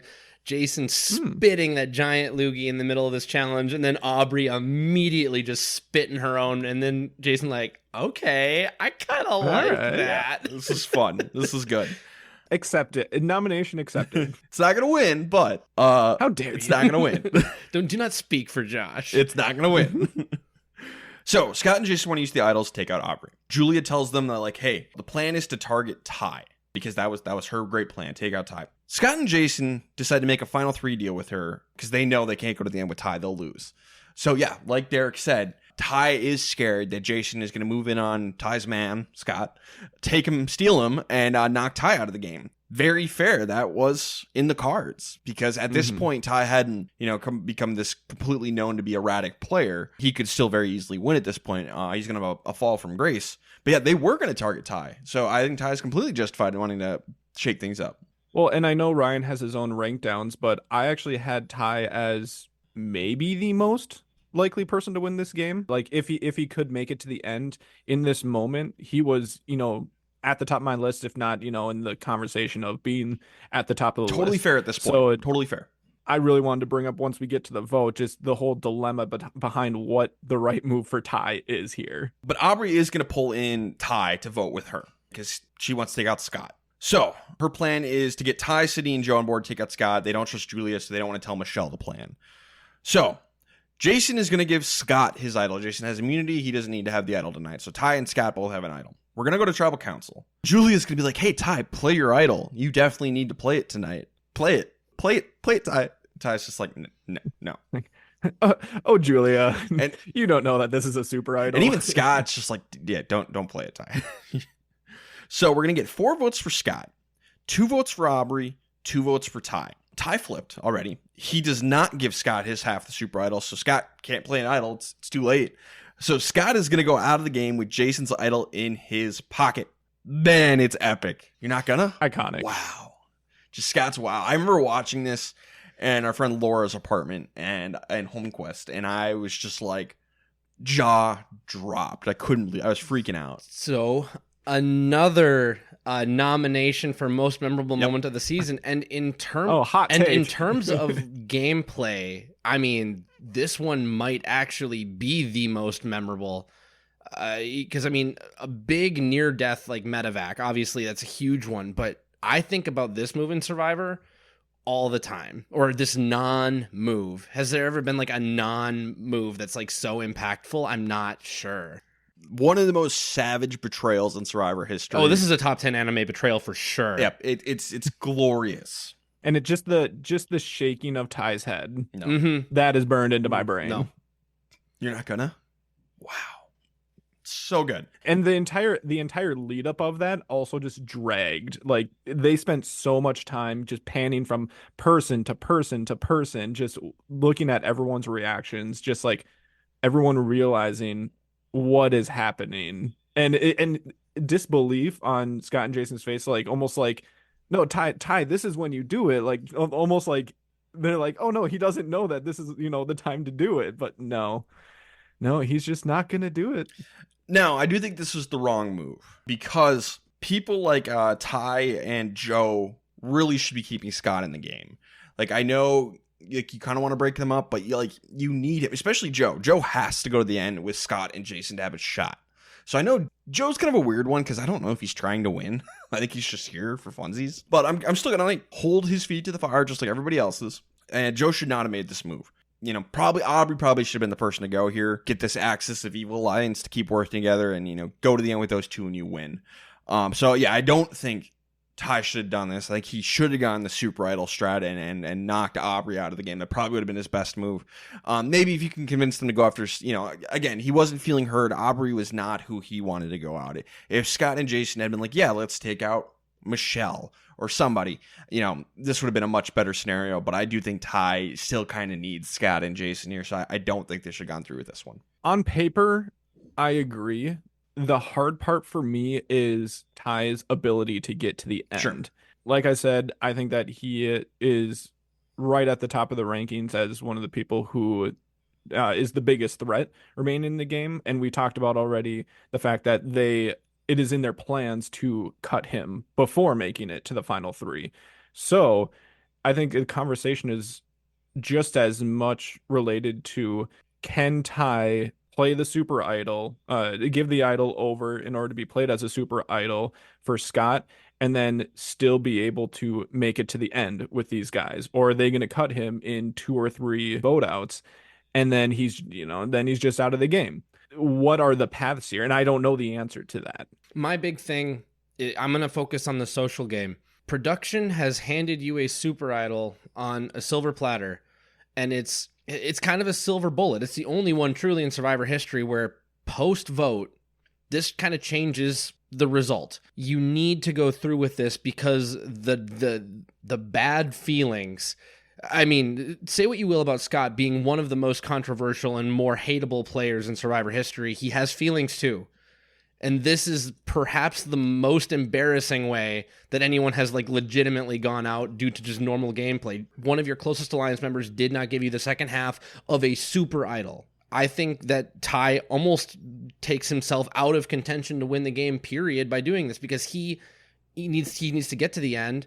And if Scott and Jason don't make it and they're on the jury, they'd vote for Ty, not after this. And to the people that you were working with, like Aubrey, you could be like, Aubrey, I still want to work with you guys, but I had a super idol. What do you expect me to do? I can't let you take away all my options and leave me on an island. There's enough plausible deniability, especially when they have treated those trio as a bit of a pariah, and now it's like, oh, well, when you need me, you're coming to me. He's got enough to go back to them and say, I still want to work with you, but you need to get through the super idol play first with these other 2 guys. So I really don't like the move. And it can be Aubrey, it can be Sydney. I don't care who else it is. You need to play the super idol. Yeah, I think Ty, he doesn't lose the game here, but he severely hurts his chances. I think if he goes to the end with like Joe and Jason, he'll still win. But yeah, I think he dropped us down the rankings considerably with this move. Yeah, I just have such a hard time seeing him not get voted out shortly after this. That's just the Yeah. toughest thing for me because if, someone like Aubrey goes home here, then you're almost tied to these two guys who already have it in their plan to vote you out. It's going to be really difficult for you to get the votes together to take out either Scott or Yeah, Jason. you probably have to try and do it in the next episode. And maybe you could, but yeah, it'd be And tough. and then you probably lose their vote anyways.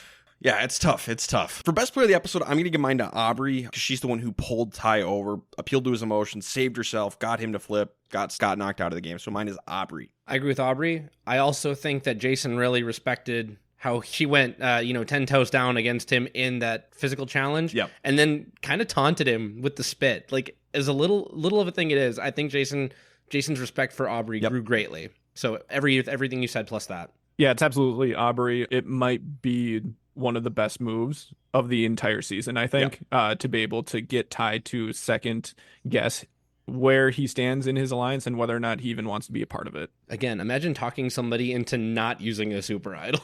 Incredible. Incredible. It should have been talked about more. Yep. Crazy. Crazy. Worst player, Derek, who do you got? I have Ty. I understand that you want to break away from these guys, but this is too impulsive. It's really flashy, it's really showy, but the positive aura that it creates for you does not outweigh the negative damage that it does to the game you've played so far. Even if everybody hates your alliance, Ty, you win with Jason and Scott at the end. And you still have options if you play the super idol because it's the super idol. What are they supposed to do? Be mad that you played it? Absolutely not. And if they are, then they were always going to be bitter anyway.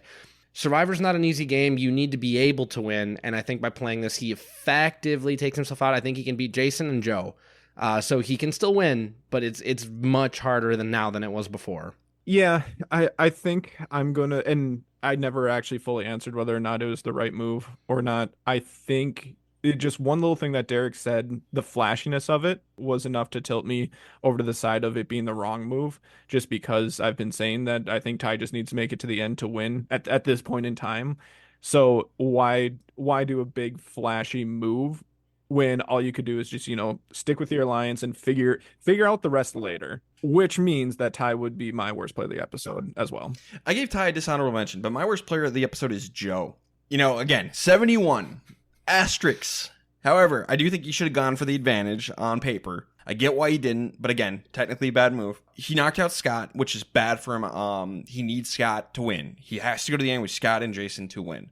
And again, Jason might even be able to pull that one out because Joe did nothing. But Joe is much more likable than just Scott and Jason. So I think Joe officially loses the game here. Knocking out Scott ends his game, so Joe can't win anymore. So Joe's my worst. Episode 11, it's a me game, not a we game. I like Wii games. We would like to play. Jason's actually going to handle himself pretty well considering his idol went out of the game with Scott. He lost his closest ally and Ty betrayed him. All things considered, not a great night. Jason handles himself pretty well, and he just kind of pitched himself as a vote for hire. And he's like, Sydney, if you need me, I'm right over here. Bounty hunter mercenary type now. It's what you got to do. It's all you can really do after that. I was surprised at how well he handled himself. I think he did one arg, which, I mean, come on. That's endearing to me. That's funny. Oh, you dastardly fellow. You got me. Julie, on the other hand, is kind of pissy with Ty. Ty wants to explain himself. She's like, you know what? I don't even care. Again, 18. Here's the 18-year-old. Unfortunately, and by the way, we've seen grown adults do this as well. It reminded me more of Aris, though, than it did of some more older contestants that have also had rough comebacks from tribal. Yep. Just hear them out. If someone wants to explain themselves, let's go talk. Go have a nice chat on the beach and hear them out and play it nice. It's easy to be nice when things are going great. It's hard to be nice when things didn't go your way. And that's what makes Survivor fun. You got to be nice and working that social game even when things aren't going your way. And how many people are left, Ryan? We are at the final 7.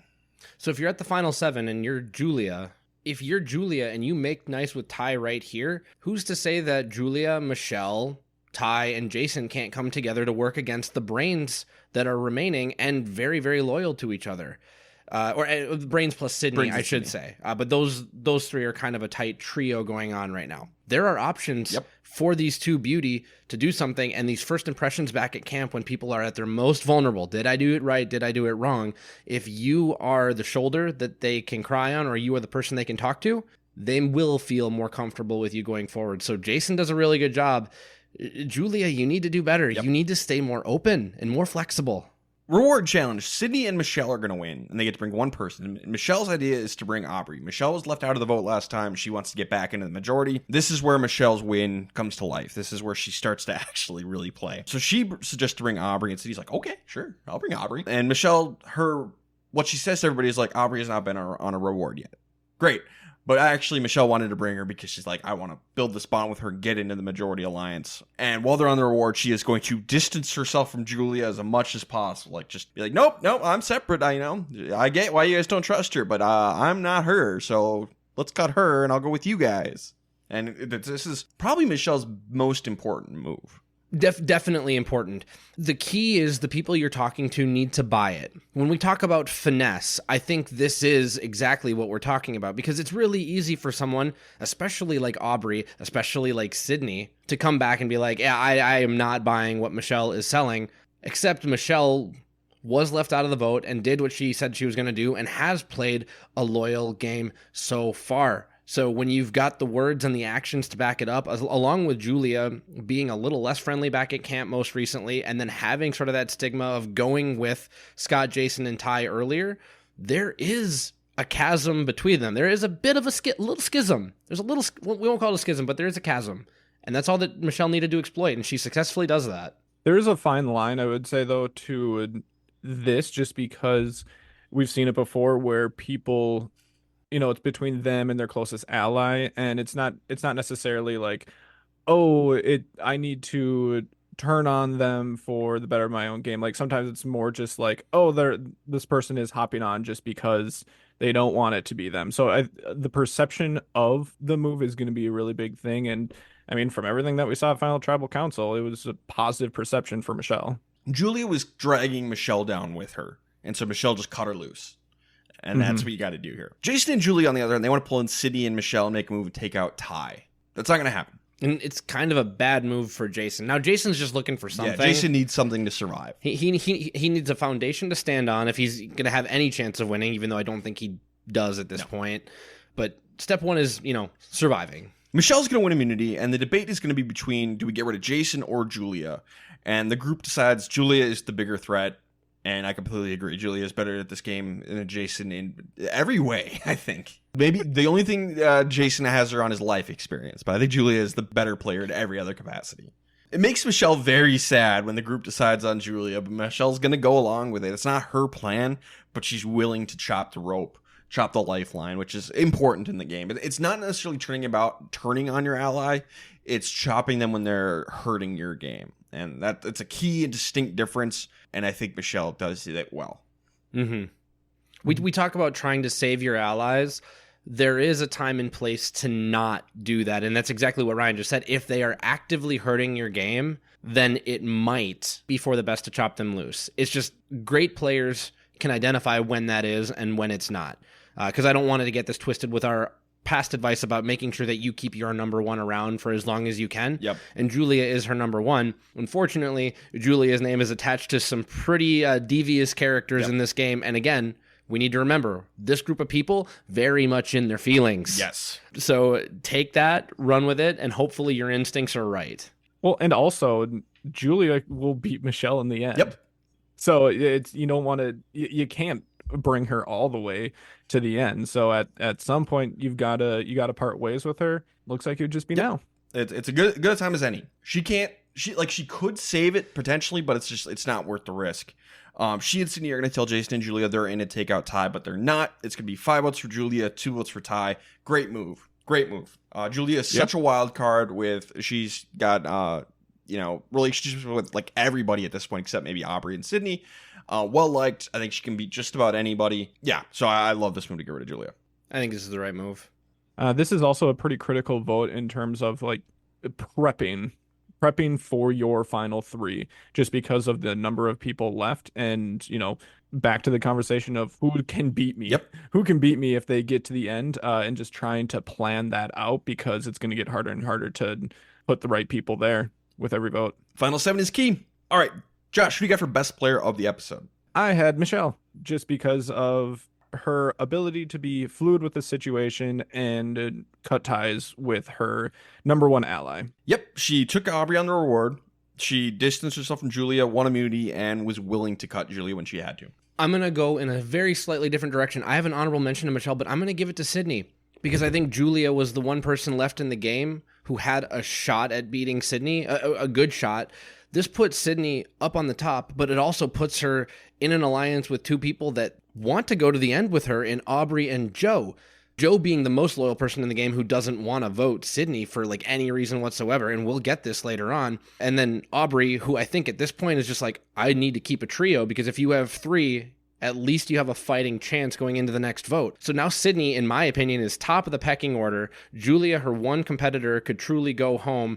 She's kept her options open, has multiple O's to the end, and Jason is still open to working with her. Ty is still open to working with her. She has so many options, and it's kind of choose your own adventure at this point. So while Michelle did the work, she's not above Sydney yet, and Sydney's still playing a fantastic game. Okay, worst player, I'm not going to give out one. I thought everyone played really well in this episode. I gave one to Ty just because he didn't do as much damage control with Jason and obviously didn't work well enough with Julia. Now, that's on Julia. That's a two-way street. It's a two-way street, but you need to be able to go back to Julia and explain that. And again, try and get something together where maybe I'm just saying, do better. Have finesse. He didn't have finesse. There was enough here for me to give it to Ty because I think at the end of this episode, he has lost more options than he gained. So I'm giving it to Ty. I had a really hard time. I did not have anyone written down. I was hoping that while talking through this episode, one would come up, but nothing really did. So I'm actually really glad that Ryan said that he wasn't giving one out because that's the same boat that I was in. Cool. Episode 12, now is the time to start scheming. Actually, no, to be fair, you should have been scheming way before episode 12, but whatever. Jason is going to pitch to Sydney and Michelle a plan to take out Aubrey and Ty. I mean, Sydney and Michelle should consider taking Aubrey and Ty to the end because they'd win. So I don't know if that's the best plan. But, consider all options. At this point, Ty is going to tell Aubrey and Joe about his extra vote, and he wants to use it to take out Michelle next. Turns out he's got a point. Like, edit-wise, you're like, Michelle? Why does Ty want to take out Michelle so bad? Oh, it's because everyone likes her and she's going to win. That's why. That's one, by the way, this will probably come up again, but it is at about this point in the season, every time Michelle's name comes out of someone else's mouth, they're saying, everybody loves Michelle. She hasn't pissed anybody off. She's made no enemies, and everybody likes her, and she has a very personal connection with everybody. But it really starts here with Ty being like, no, that's a problem. Yep, he wants Michelle out. That is a really big problem. So good on Ty for the identification. We need to do a little bit better on the finesse for the execution. Well, and keep that in mind, just in any modern, season of Survivor, it comes up all the time of, this person is very likable. If they get to the end, a lot of people are going to vote for them because they have no enemies. Take that seriously. Yep. Sometimes it can be used as a reason to put a target on someone's back, but it's there for a reason, so consider it. It's not something that translates well on television, but it's arguably the most important factor in winning the game. It's the social game.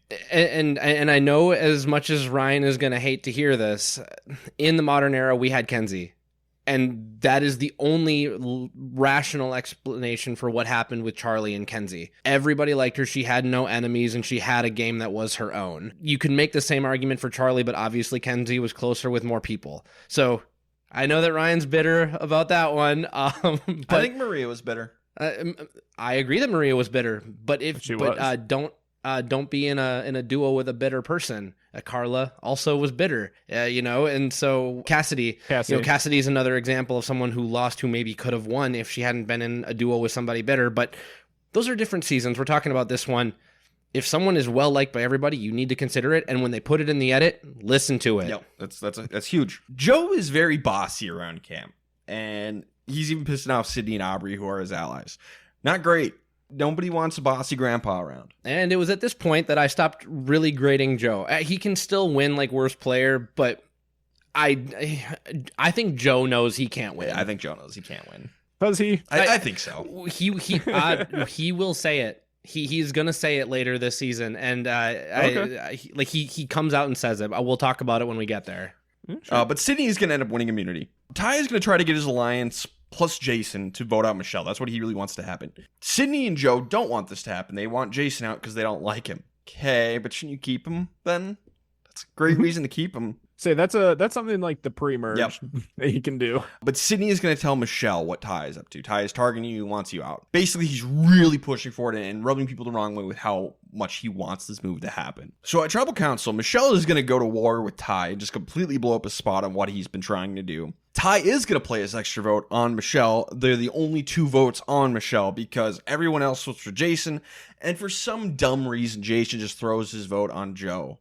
Why? Just throw a vote on Michelle. Jason, what were you doing here? I don't get it. I really don't get it. Yeah, all it takes is one person basically to flip the other way if you do vote correctly, and it could change everything. So Jason goes out here.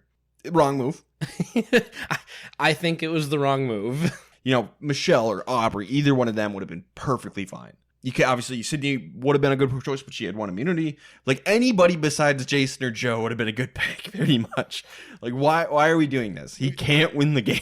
What this felt like to me was Jason resigning himself to the gallows. Yep. And throwing a spite vote on the guy who would never consider working with him.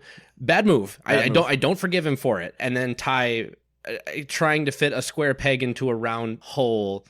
He was in too big of a hole already to try and get people to jump on board with what he wanted to do just because he had I have an advantage, so you have to listen to me. Yep. No, Ty. That's not how it's not how that works. You need It's only one vote. You need a coalition behind you before you can start making demands. Ty isn't wrong, but his execution was not ideal. I'll put it that way.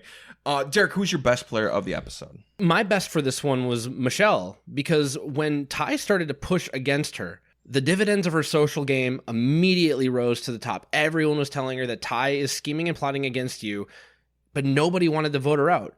Even to the point where, maybe this is evidence, maybe it's not.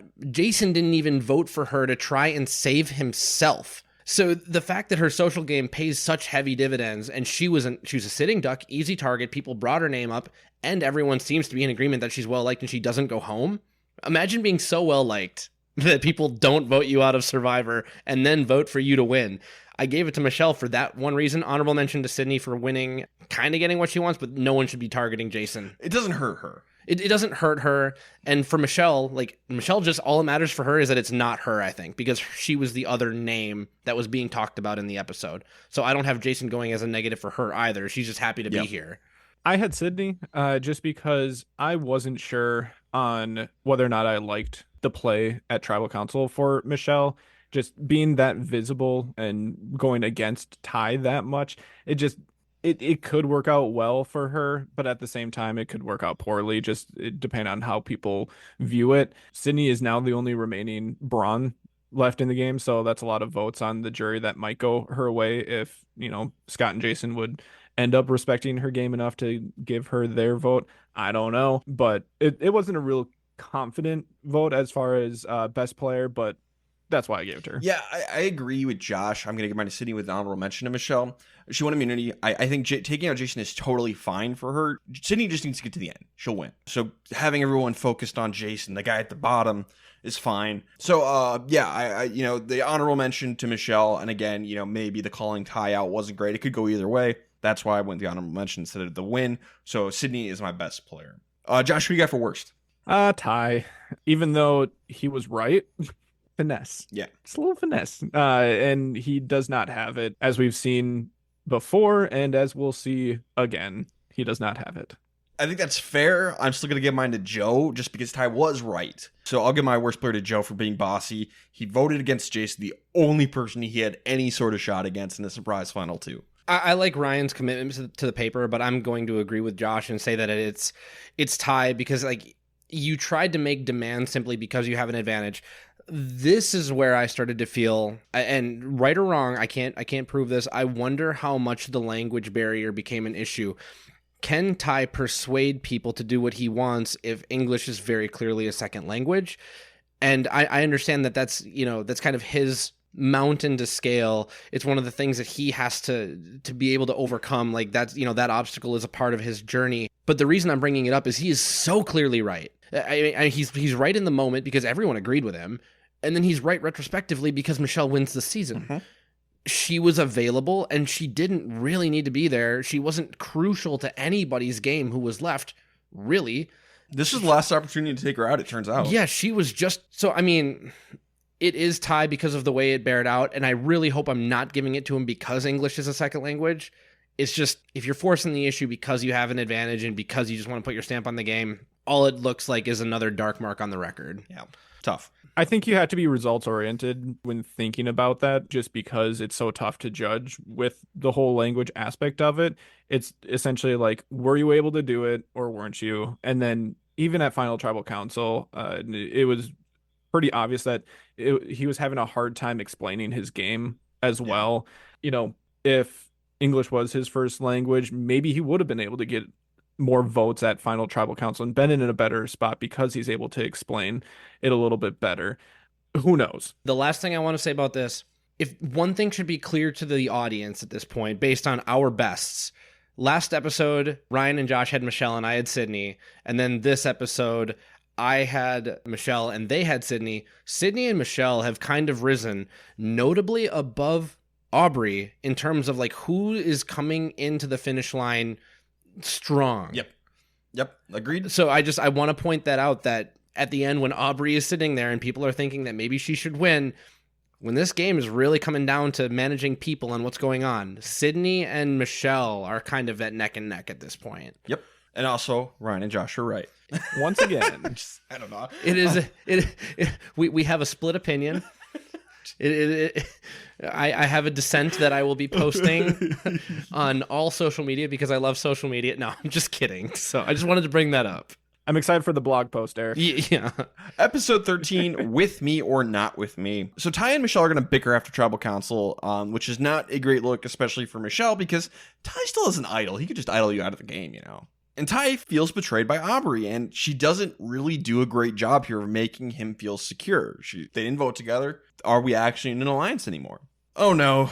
Joe Del Campo is going to win reward in a fateful win. That's going to... Good job, Joe. Eliminate him from the game. Did it. And while we're talking about him winning reward, because I feel like Ryan might not have a note on this, he's on reward with Aubrey and Sydney. Mm-hmm. And he starts talking about Aubrey as the obvious winner between those three because Joe is Joe, and Sydney has played a very quiet game, but they are a deserving final three, and they should do it together. And this is where Aubrey starts to suspect that maybe Sydney is going to be a bit of a problem.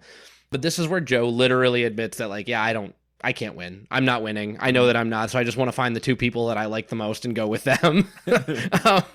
So I just wanted to point that out, like, you can't talk like that on the island. The conversations, I'm sure they happen, and they very rarely make the edit. This is just like one time where we get it, and I was very surprised. But they leave Michelle and Ty back at camp, which is kind of funny because they were just bickering. That is always funny to leave the bickering people back at camp together. But while they're there, Joe is going to eat way too much beef, especially for someone who does not eat beef regularly. Oh. Rip. Oops. Oh. But Michelle and Ty are actually going to patch things up and have like a spa day and actually like talk about working together. Nice job, guys. That's what you want to see happen. Good stuff. Aubrey decides Sydney is the bigger threat and wants to go to the end with Ty and Joe. She's changing her final three up after this reward, like Derek said. Smart move. Good call. Smart move. Mm-hmm. Aubrey is finally decisive. Aubrey's made a great call. She's going to patch things up with Ty. They're all good. We can get rid of Sydney. We can get rid of Michelle. And Aubrey, Ty, Joe, final three. Aubrey's winning that one. Yes. For shizzle. And there's no reason why it shouldn't happen. It seems like Ty's on board. Yeah, Ty's on board. And he has an idol. Ty really, he wants to make it to the end. I think he wants to go to the end with Aubrey and Joe. It's a great plan. Nothing could possibly go wrong, except Joe is in a ton of pain due to the obscene amount of beef he ate. Yeah, we don't need to go into all the details, but basically he is at risk of having severe kidney damage and gets pulled from the game. Yeah, gotta get him out of there. So Joe gets pulled and Aubrey just lost the game. That sucks. Nothing you can do about that one.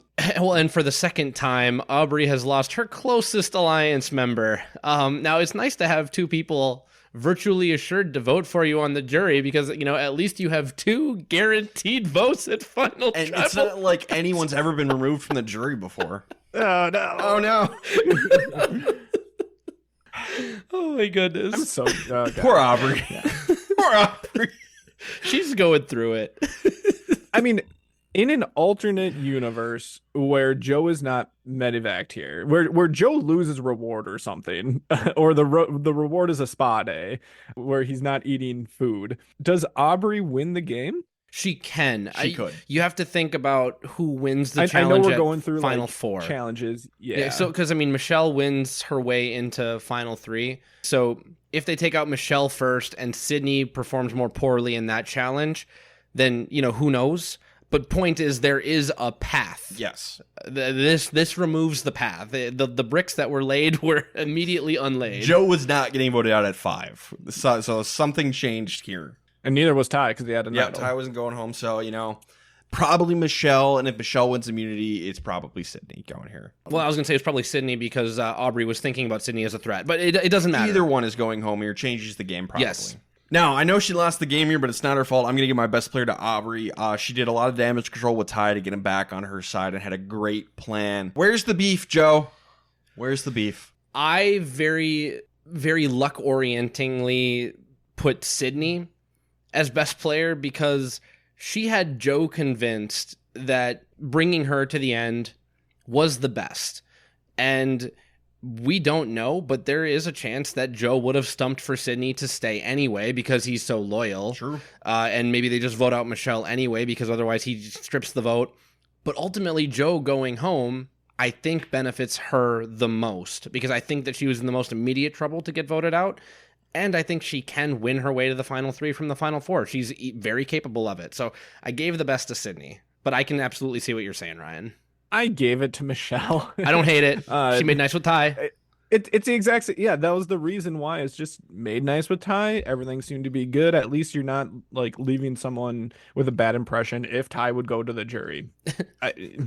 There wasn't a lot here. This is a very strange episode. Everybody played well and Joe ate a lot of beef. Yep.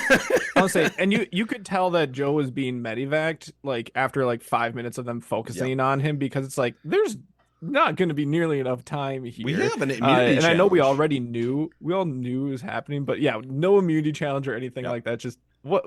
Okay. Wait, I've got it. All of the remaining players really put away the beef.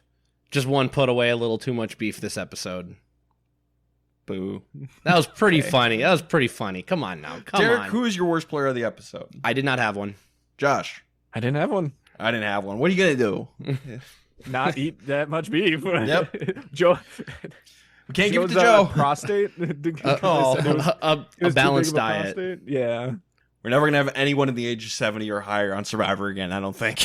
I really don't think so. I think that's fair. We'll see. We'll see. Maybe an all-star. Maybe. But I doubt it. Finale time. Not going down without a fight. We're down to the final 4. It's Aubrey and Ty versus Sydney and Michelle.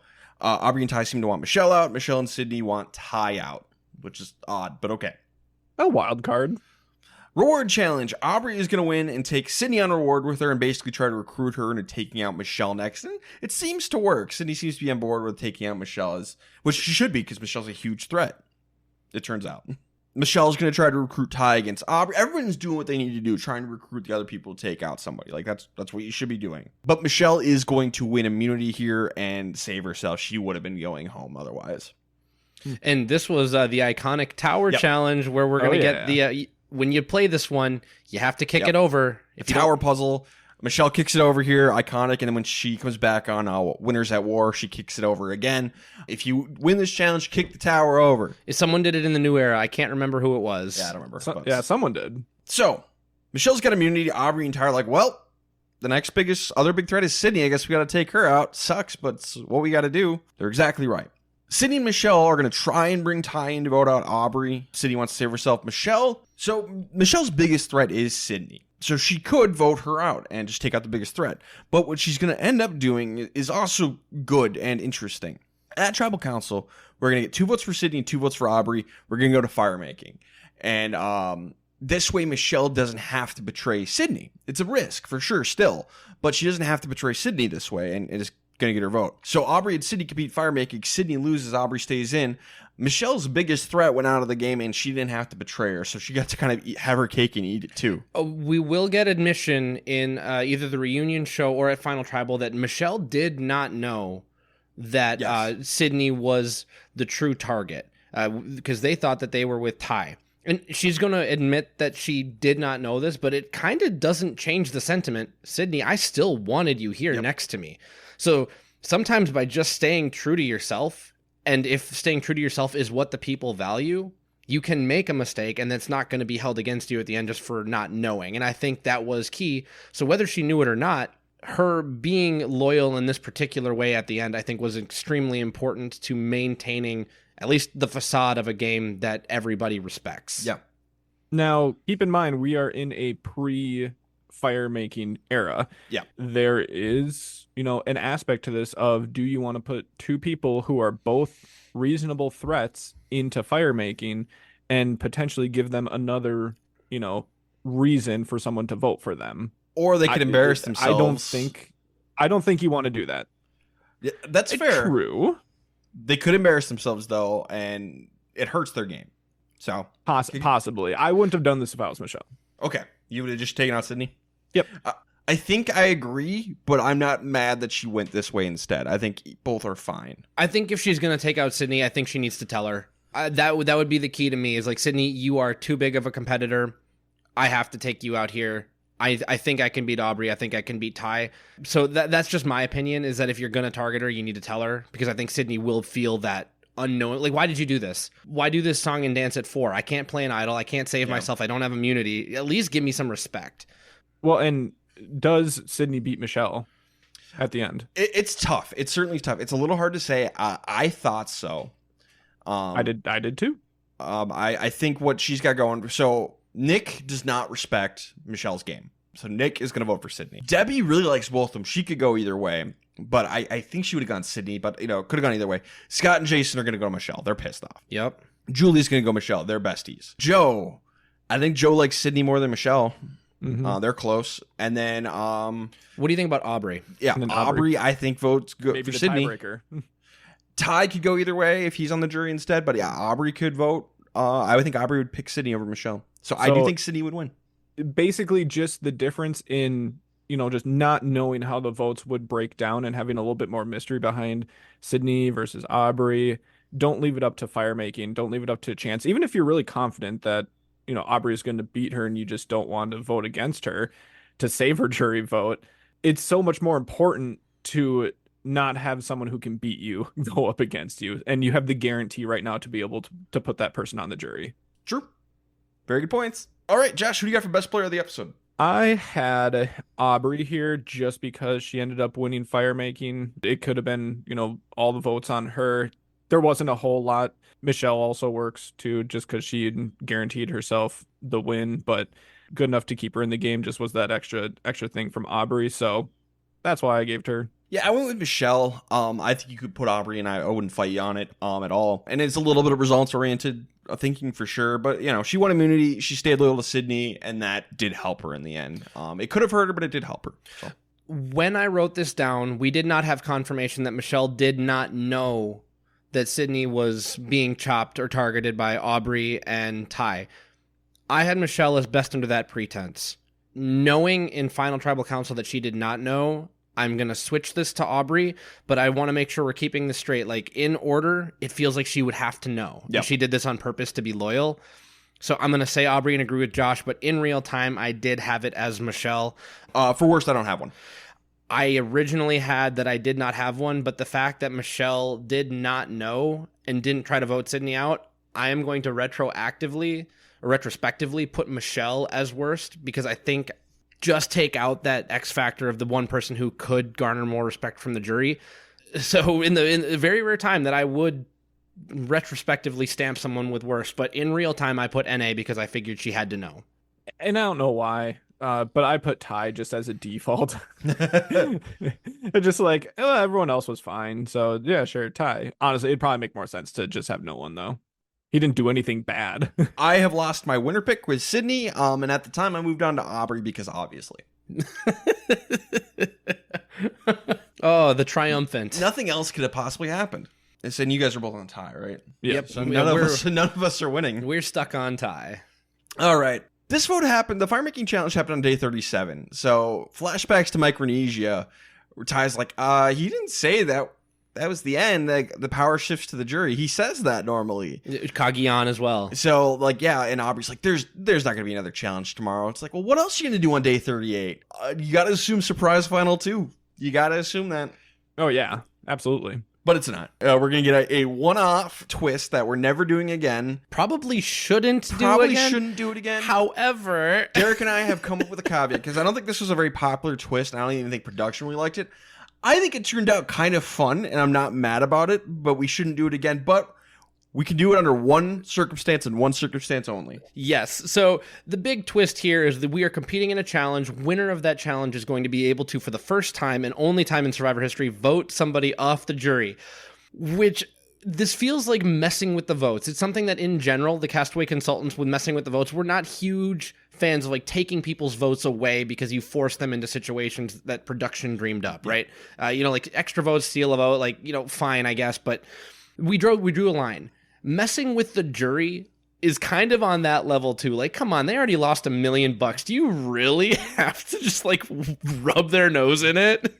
That said, Ryan and I are dead set convinced the only reason they pulled that out is we had 3 medevacs, and we are now on day 37 with way too few people. So we need to have some sort of stakes, and we're going to have those stakes be vote out a jury member. So if there are 3 medevacs again in the modern era, and they want to pull this one out of the dusty old chest, mothball smell and all, I'm not going to be mad about it because this was hilarious. 3 medevacs, then we could do this. Otherwise, we're never doing this again. That's our rule. That is the Castaway Consultants rule. If we have 3 medevacs this season, we can vote off a juror. Just because it's kind of funny. It's the only reason. It's not like a great mechanic. It's just kind of funny. Especially when we have this jury makeup. And they're all just like uncomfortable in their seats because like, oh no, I could get voted off because I was a huge jerk all season. It's kind of funny. Wow, this person is going to be really persuasive and opinionated. Okay, that counts as like half the jury. So for the audience, Josh was not watching this episode with me and Ryan, and me and Ryan are just laughing our guts out because we're like, we probably should never do this again, but this is hilarious. It worked out, and I think that scared Jeff off because somebody says, okay, let's get ourselves here. Michelle wins this challenge, and it's actually the dexterity side of the challenge from episode 1 that nobody did, so they brought that back, and we're going to do it here. Michelle wins, and so she's going to kind of like, oh, who should I vote out? I could get rid of someone who's a sure thing for somebody else. Joe and Neil are probably locked in on Aubrey. Could vote out for someone like Scott, who could just wreck my game. He could be a huge jackass and just go after my game with like teeth and really maul me. And I think Jeff didn't like that when that got brought up at Tribal Council because they want the explosion. They want somebody to be like all mean and pissy about what happened. You want Spencer to make the dog speech. They want people to go after each other. And so Jeff goes like, oh, I think this is a pretty simple twist. You just vote out for the one person who's 100% not voting for you. And when Michelle's like, you could knock off someone who's a jerk and really influential. Jeff's like, oh no, don't do that.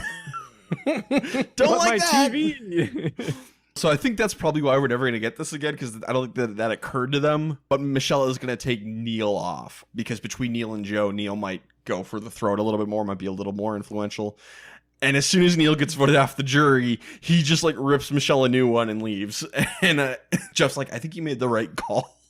I didn't hear all that, but I think you made the right choice. And Michelle's like, yeah. Yep, he was not nice. Yeah, that was not nice. 1,000,000% the right move for Michelle here.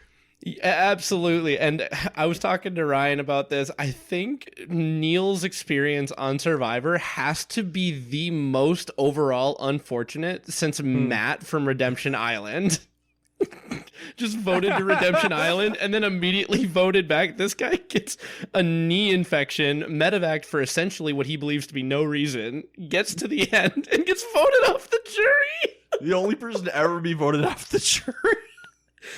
Poor Neil. Honored to get my first vote in Survivor. Oh, rip Neil. Bring him back. Bring him back. He said he would. He said in his interview, he said anyone who says they won't is lying, which isn't true. No, it's not true. But obviously that lets us into his brain. He would play again, and I would have him. There are people who have turned it down. If we're gonna be Philippines 2.0, where we're gonna bring back all the people being medevaced and have captain season, Neil's got to be there. Neil should be there. Hilarious. So by Neil, he's off the jury. 100% the right move. We're gonna go to final tribal council, and we have someone to talk about. Pretty much everybody. I skipped Sydney because I didn't think there was too much there, but I think everybody else is worthy of mentioning at least. Nick knows this is just kind of an angry / bitter jury, and he's not at all because he doesn't care nor have feelings, but he does feel obligated to warn everybody. So he does the opening. He's like, hey, everyone's really pissed, so I'm gonna do you all a solid. Here's what you need to do. Michelle, show intelligence. Aubrey, be confident. Ty, show awareness. Good luck, you're gonna need it. Thanks, Nick. And you know what? I think this is one of the nicer jury intros of all time. Like, hey, just so you know, it's the equivalent of like flashing your headlights on someone on the highway. Like, hey, there's a cop over there. Just be aware. Hey, Scott and Jason are waiting up ahead to beat you, so just a heads up. And Debbie's more of a firecracker than you realized. So Debbie, she's going to ask about Ty's kind of erratic gameplay, and his argument, like, he only actually flipped the one time. It's not so much about what Ty did, it's kind of his behavior where he acted a little wishy-washy. So yeah, it may not have been the true result of his votes, but it was his behavior. So that's perception is reality. And I think a lot of it was timing too. With perception being reality, if you're going to dig your heels in with an extra vote on Michelle at vote out 6 and no one's on board with you, it's a really bad look on you. And that's the kind of thing that is going to mark Ty's game all the way into being a 0 vote finalist. Yep. It's why even going into like the final 4, like I was saying earlier, like it was a crazy strong final 4 in my opinion, just because I thought everyone had a legitimate shot at winning. Even Ty, like I'm like, I don't know how people's votes are going to go. Are they going to, just write him off as exactly what ended up happening, or are they going to, give him credit for his strategy? And there was just a lot of mystery behind it, and just wasn't able to explain it. And then Debbie talks to Aubrey, and Aubrey's basically going to reiterate, like, yeah, I cared about you a lot. Our games were going in different directions, and Debbie, you're a huge threat. Little Jean Robert, Tata Jean Robert kind of felt like here. It's just shocking to me. Maybe not shocking, but it's surprising to me that this wasn't enough for Aubrey to get Debbie's vote. I was surprised. Yeah. Aubrey said the right thing, but I also think, much like with Katie and Tyson in Blood versus Water, there is a world where if you do something that really doesn't make sense, or you do something that's just mean, depending on what that person values, there are going to be consequences. And for Debbie, the consequence was it really did not make sense for you to do this. Yeah. I should not be here. If you don't agree with what I'm doing and everybody hates me, why didn't you bring me to the end? And by the way, you were indecisive about it. So I'm not mad about it. I can absolutely see why Debbie would just refuse out of principle to give her vote to Aubrey. Now, Katie did vote for Tyson. I know. Yeah. That was my stump speech. Like, if I'm Katie, I'm not voting for Tyson. I think he would deserve that. Julia is going to be shockingly harsh to Michelle at first. Like, you were the weakest link on the beauty tribe, and until I got voted out, you didn't do anything. You were just a number. But then, once you voted me out, which was a great move, you really came to life at the end and played really well. You had a great game at the end. And then she compares it to Ty, where Ty started out strong, debatable, fell apart as the game went along, and basically asked them both, like, is having an inconsistent game good enough for the win? If you're going to do that, you definitely want to start weak and become strong, and not start strong and fall apart. So Michelle is definitely the better game to emulate between the two. Also, one lesson to take from that is, at least on the beauty tribe, because Julia's always been with Ty, they saw him as being scrappy enough and strong enough to stay in the game when maybe the odds were stacked against him. And so Julia's giving him credit for, hey, you were kind of like the mismatch on the beauty tribe, and you were able to do a lot with it. So that could be just an acknowledgement there. Sure. Joe is going to ask Ty and Aubrey, like, why should they win over the other? And Ty's answer is he played the better physical game, won challenges, earned advantages, and pulled off the Scott move. To be fair, that was also Aubrey pulling off the Scott move. And Aubrey says she executed all the plans and voted correctly every time. Great answer. Shockingly, Joe's going to vote for Aubrey. The most shocking thing to ever happen in Survivor. Michelle, you made the wrong move. It didn't really seem like it was received this way by the jury members, but it really seemed like Aubrey was having a good final tribal. I thought so. I Mhm. apparently it just didn't matter. Yeah, few people, Scott in particular, I was just angry and not going to vote for Aubrey no matter what. Jason asked Michelle if she was lucky or made this happen, and Michelle says, an opportunity arose for me to cut Julia and get into the majority and make moves from there. I made this happen. And then he asked Ty why he flipped, and Ty's going to say he was scared of the bond between Jason and Scott and that they might cut him out. Yes, fair. Jason's going to vote for Michelle. And Aubrey's going to say in her post game that she felt Jason, because she and Jason talked after the show, and she thought Jason's reasoning for voting Michelle was fair, and was definitely didn't accuse him of being like bitter, but she does think Scott was bitter. So interesting to note that they're not considered the same way by Aubrey. That makes sense. And I was actually thinking that Jason might vote for Aubrey. I was a little surprised, but it was a toss up. Scott, he asks one question for Aubrey, but he has a negative statement for Ty and a positive statement for Michelle, which is kind of interesting. Basically, he tells Ty that he just misplayed everything. He didn't ever play his idol, and he misplayed his extra vote. And then he asks Aubrey why he should vote for her, how competitive she is her answer. But then he gives a stump speech, basically, for Michelle. So, yeah, kind of interesting. Mm-hmm. Kind of. It was an interesting point to bring up that Ty had all this hardware. It's like playing supermarket sweep and your cart tips over before you bring all the stuff back.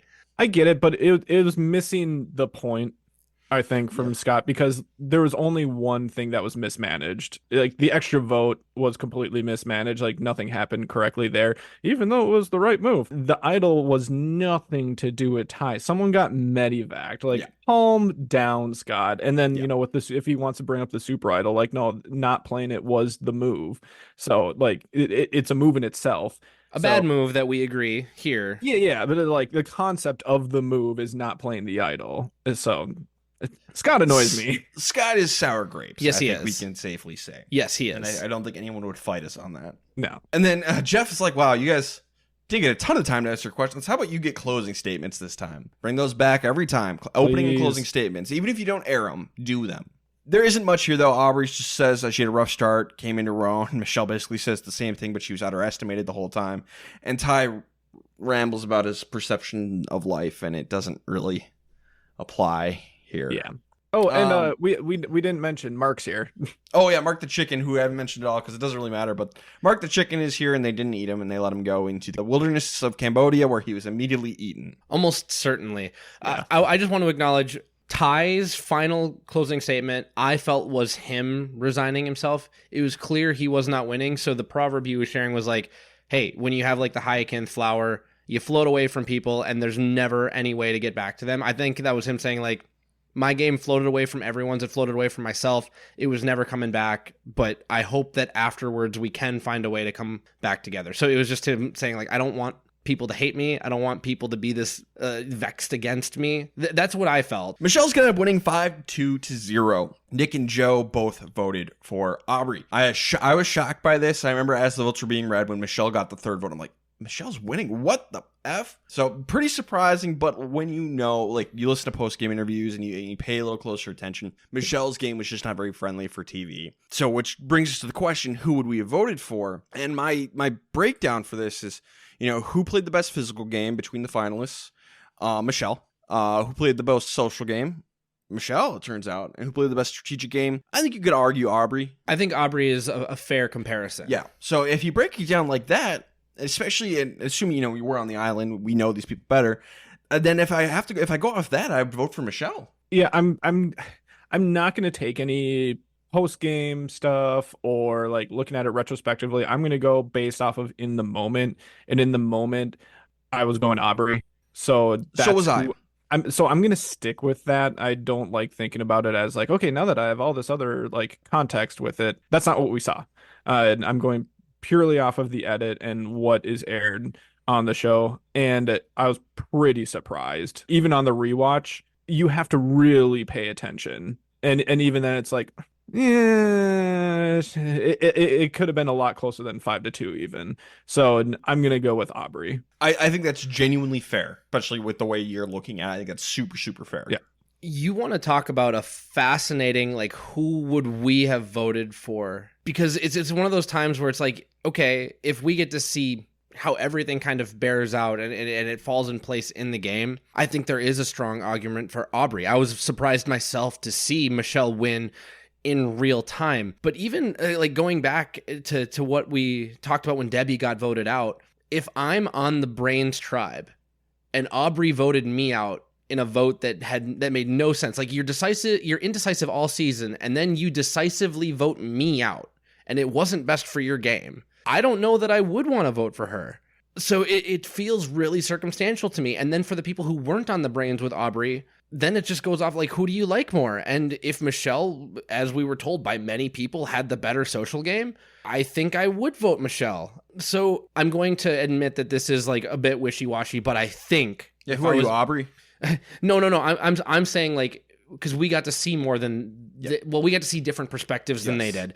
If I'm on the island, I probably vote for Michelle. I probably do. But if you're just a viewer, you probably vote Aubrey. But if I'm just a viewer, I know what I would have done. I would have voted Aubrey because I was surprised it was Michelle. If there was a fan vote, what we did is we voted out Neil and put in a fan vote as the final jury vote. That's the perspective I try to use, is something like that, just because you could do that on any season. You could say, well, if I was part of a blind side, and it's so circumstantial every single time. So this one, it just, I think, goes into the edit a lot more to where it feels like it matters a lot more. But for any vote that is not a unanimous vote, there's context. So yep. So I think this season is a great example of just the differences between being out there and then watching at home. So yeah, that's Koah Rong for you, baby. If there's a season that it is worth really drilling down and looking behind the scenes at everything, this is certainly in the conversation for being the number one, just to make it make sense. There's some seasons that just don't make sense. This makes sense when you really look for it. You have to do an autopsy on Koah Rong to get it. And I'm going to make another declaration. I've talked about how, Samoa is one of the most important seasons to understand at its core if you really want to understand Survivor, because Russell Hands played a much better strategic game than Aubrey did, played a much worse social game than Aubrey did, and he lost. This one, we had someone who played a slightly better to better strategic game and a worse social game, but not like the worst social game in the history of Survivor. And then we have someone who played a good social game with, at best, like an average strategic game, and the person with the good social game still wins. This might be a better example of the social game being more important than the strategic game than Samoa. I'm not ready to put my stamp on that, but those two seasons together should illustrate the point that we've been making all the seasons we've been covering, and that social game is the most important. And, you can complain like, oh, Survivor shouldn't be like a popularity contest. It is. There's votes at the end. Like there's more than that, but it is. And you can say that you don't want it to be, but it is, and it always has been. So, sorry, if you want something that's not a popularity contest, maybe this isn't the show for you. But there's obviously a lot more to that, but that is a huge factor in trying to write that off. Well, you do it at your own peril. And more to the point, and this is the final thing I want to say about this. We're going to talk about this. They talk about this at the reunion show. Michelle says she figured out the role that she needed to play in that group of people. This particular group of people, Michelle understood best how she needed to be with all of them more than Aubrey, more than Ty, maybe not more than Sydney, but Sydney wasn't at the end. So Michelle just outlasted her biggest competitor in that way. Reunion show. Not much to say here otherwise, except Sia is going to show up, the pop singer.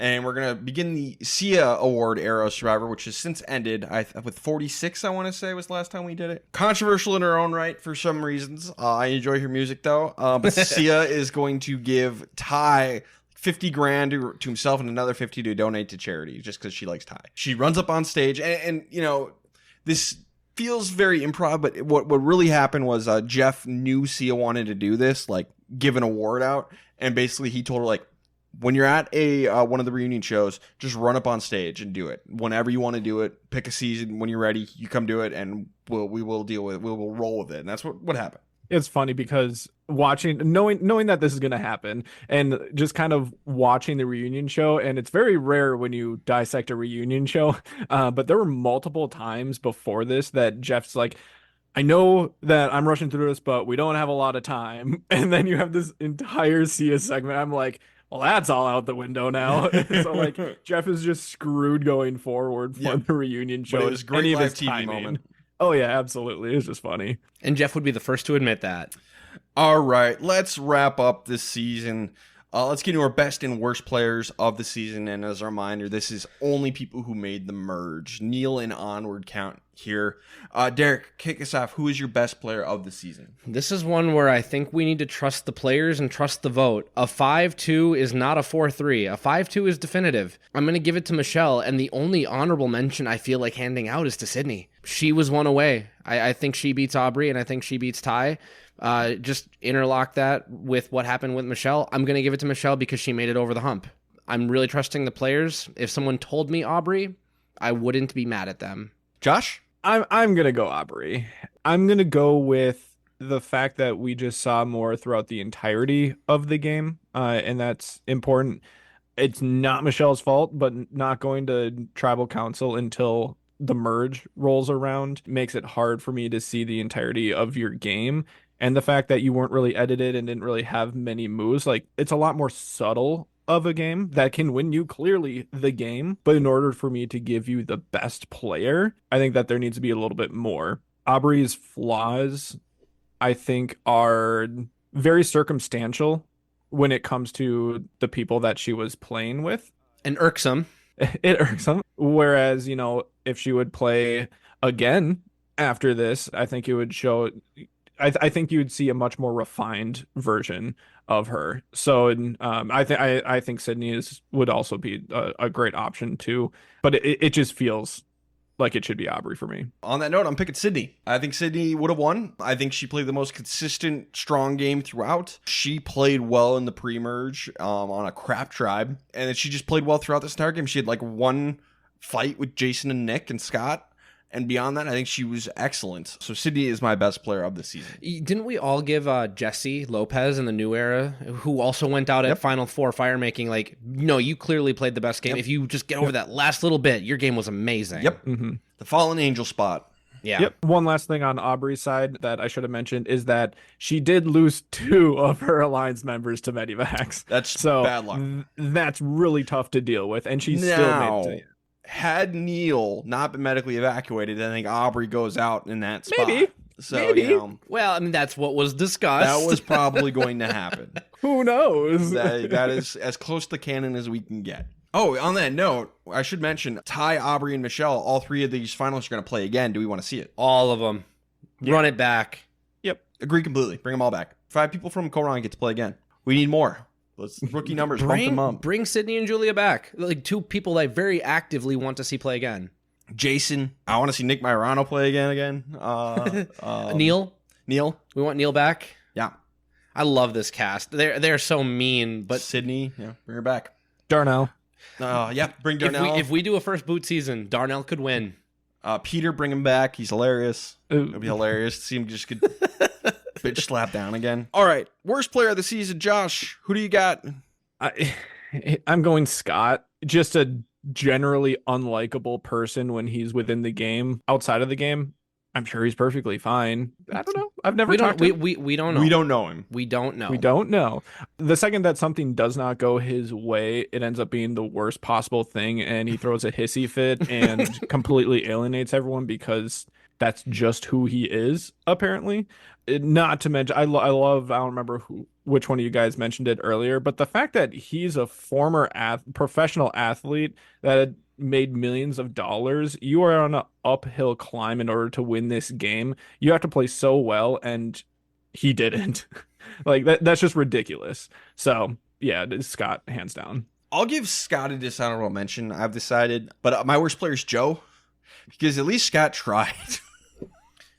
I knew that you were going to do Joe, and I have taken this stance before that I'll usually give it to the person who actually played poorly versus not playing at all. Are you going to expound on that at Nope. all? So, coming into this podcast, I had written down Scott.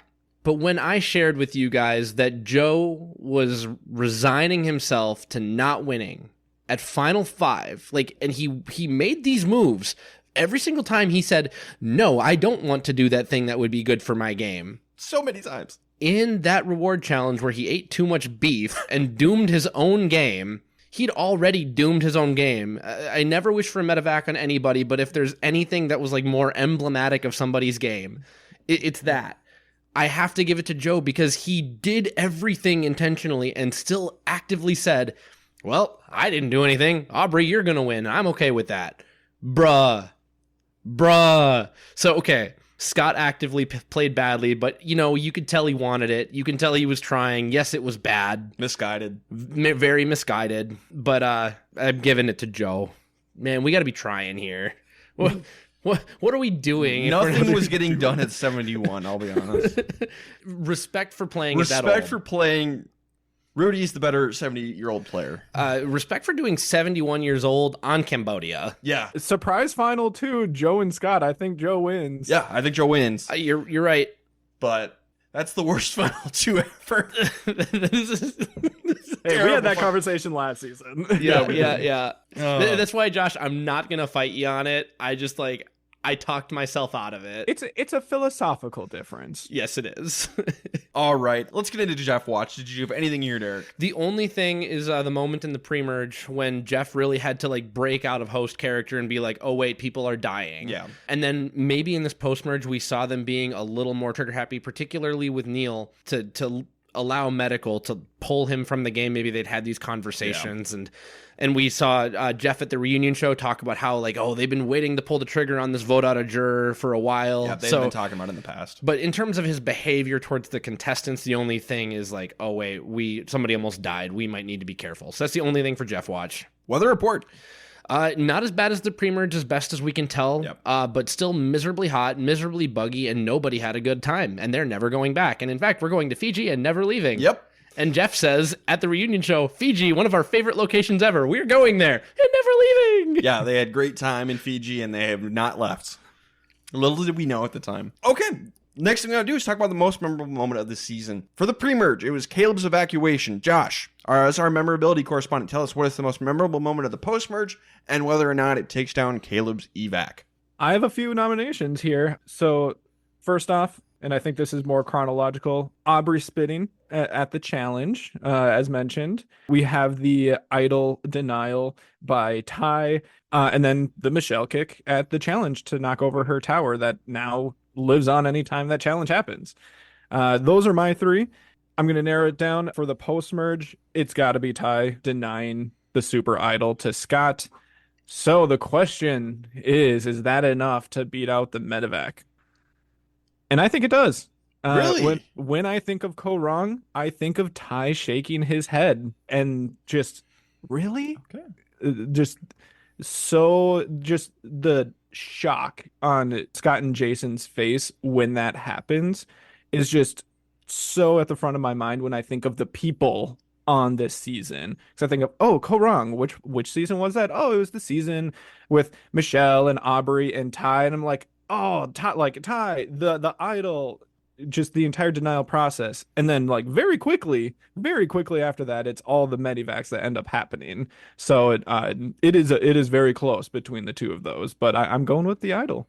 I'm surprised, but I'm not disappointed. I don't hate the pick because I think about the idol denial more than I think about the Caleb medevac. I think about Jason taking, essentially taking the idol from Alicia, but there being a little bit more context there on the rewatch. I think about all of the medevacs, not just Caleb's, but Caleb being the most serious. So I like the pick. I like it, but these are two incredibly memorable moments. Yep. Insane. Great stuff. Every season dreams of having one of those, if they're lucky. All right, last thing we got to do is our season rankings. I will go first because I got mine ready. For me, starting with from the top, we have season 28 Cagayan, then Cambodia, Philippines, Blood versus Water, Palau, Pearl Islands, and then Koah Rong coming in at 7th place. The 7th best season of Survivor is Koah Rong. Tocantins, Vanuatu, Micronesia, China, Borneo, San Juan del Sur, South Pacific, Amazon, Fiji, Guatemala, Panama, Samoa, Africa, Australian Outback, Gabon, Marquesas, Nicaragua, Heroes vs. Villains, Caramoan, Worlds Apart, Cook Islands, All-Stars, Thailand, One World, Redemption Island. Yeah, for my rankings, little different from Ryan's. So I am going Survivor, so starting at the top, number 1, 28, Cagayan, number 2, Micronesia fans versus favorites, and then actually at 3, I'm doing Koah Rong, sliding it right in above Cambodia Second Chances on entertainment value alone, because what I said, I think at the top of this podcast, you get the opportunity to feel every emotion, anger, happiness, sadness, despair, shock. You get to learn a lot of really cool Survivor lessons. And you know what? I'm not ranking this on seeing it the first time.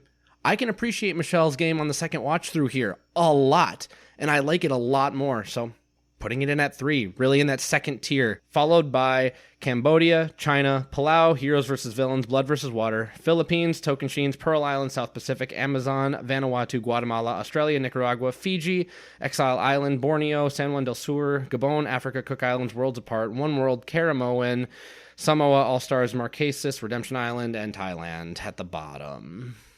All right, Josh. So the beautiful part about rankings is that they are all our own. So let's just remember that as I put mine together here. From the top, at number 1, Cagayan, followed by China, then Cambodia, Second Chances, Pearl Islands, Micronesia Fans versus Favorites, Heroes versus Villains, Blood versus Water, Tocantins, Palau, Amazon, Vanuatu, Philippines, and then at number 13, Koh Rong. To go down the list more, Borneo, Australia, South Pacific, Guatemala, Fiji, Panama, Africa, Samoa, Cook Islands, Nicaragua, San Juan del Sur, Gabon, Marquesas, Worlds Apart, Fans vs. Favorites 2, One World, All-Stars, Redemption Island, and Thailand. So Josh is a hater. So we got... He's as we have a bitter little as bit of a Scott. difference Yeah. What are here. you, Scott Pollard? I don't know. It was good. I mean, that's kind of like in my second tier of Survivor seasons. I don't have like very clear definitions of where my tiers lie out. It's just that the winner did not make sense on the first watch. And even on the second watch, you have to look very closely in order to see it. I agree with you guys. You know, the cast is everything that you could want. It's very entertaining.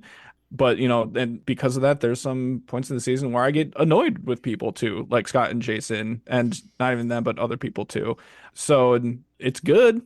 Okay. I'm not going to put it at number 2 or 3 like Derek I put it at number did. 3, Like, that's and I'm putting it. that is just insanity. I'm putting it at the top of my second tier because for me, Fans versus Favorites and Cagayan are like the only S tier seasons of Survivor for me. Everything else is like A and very few down into like the D and like F tiers or whatever. But Redemption Island does exist, though. re- In Thailand. yes, correct.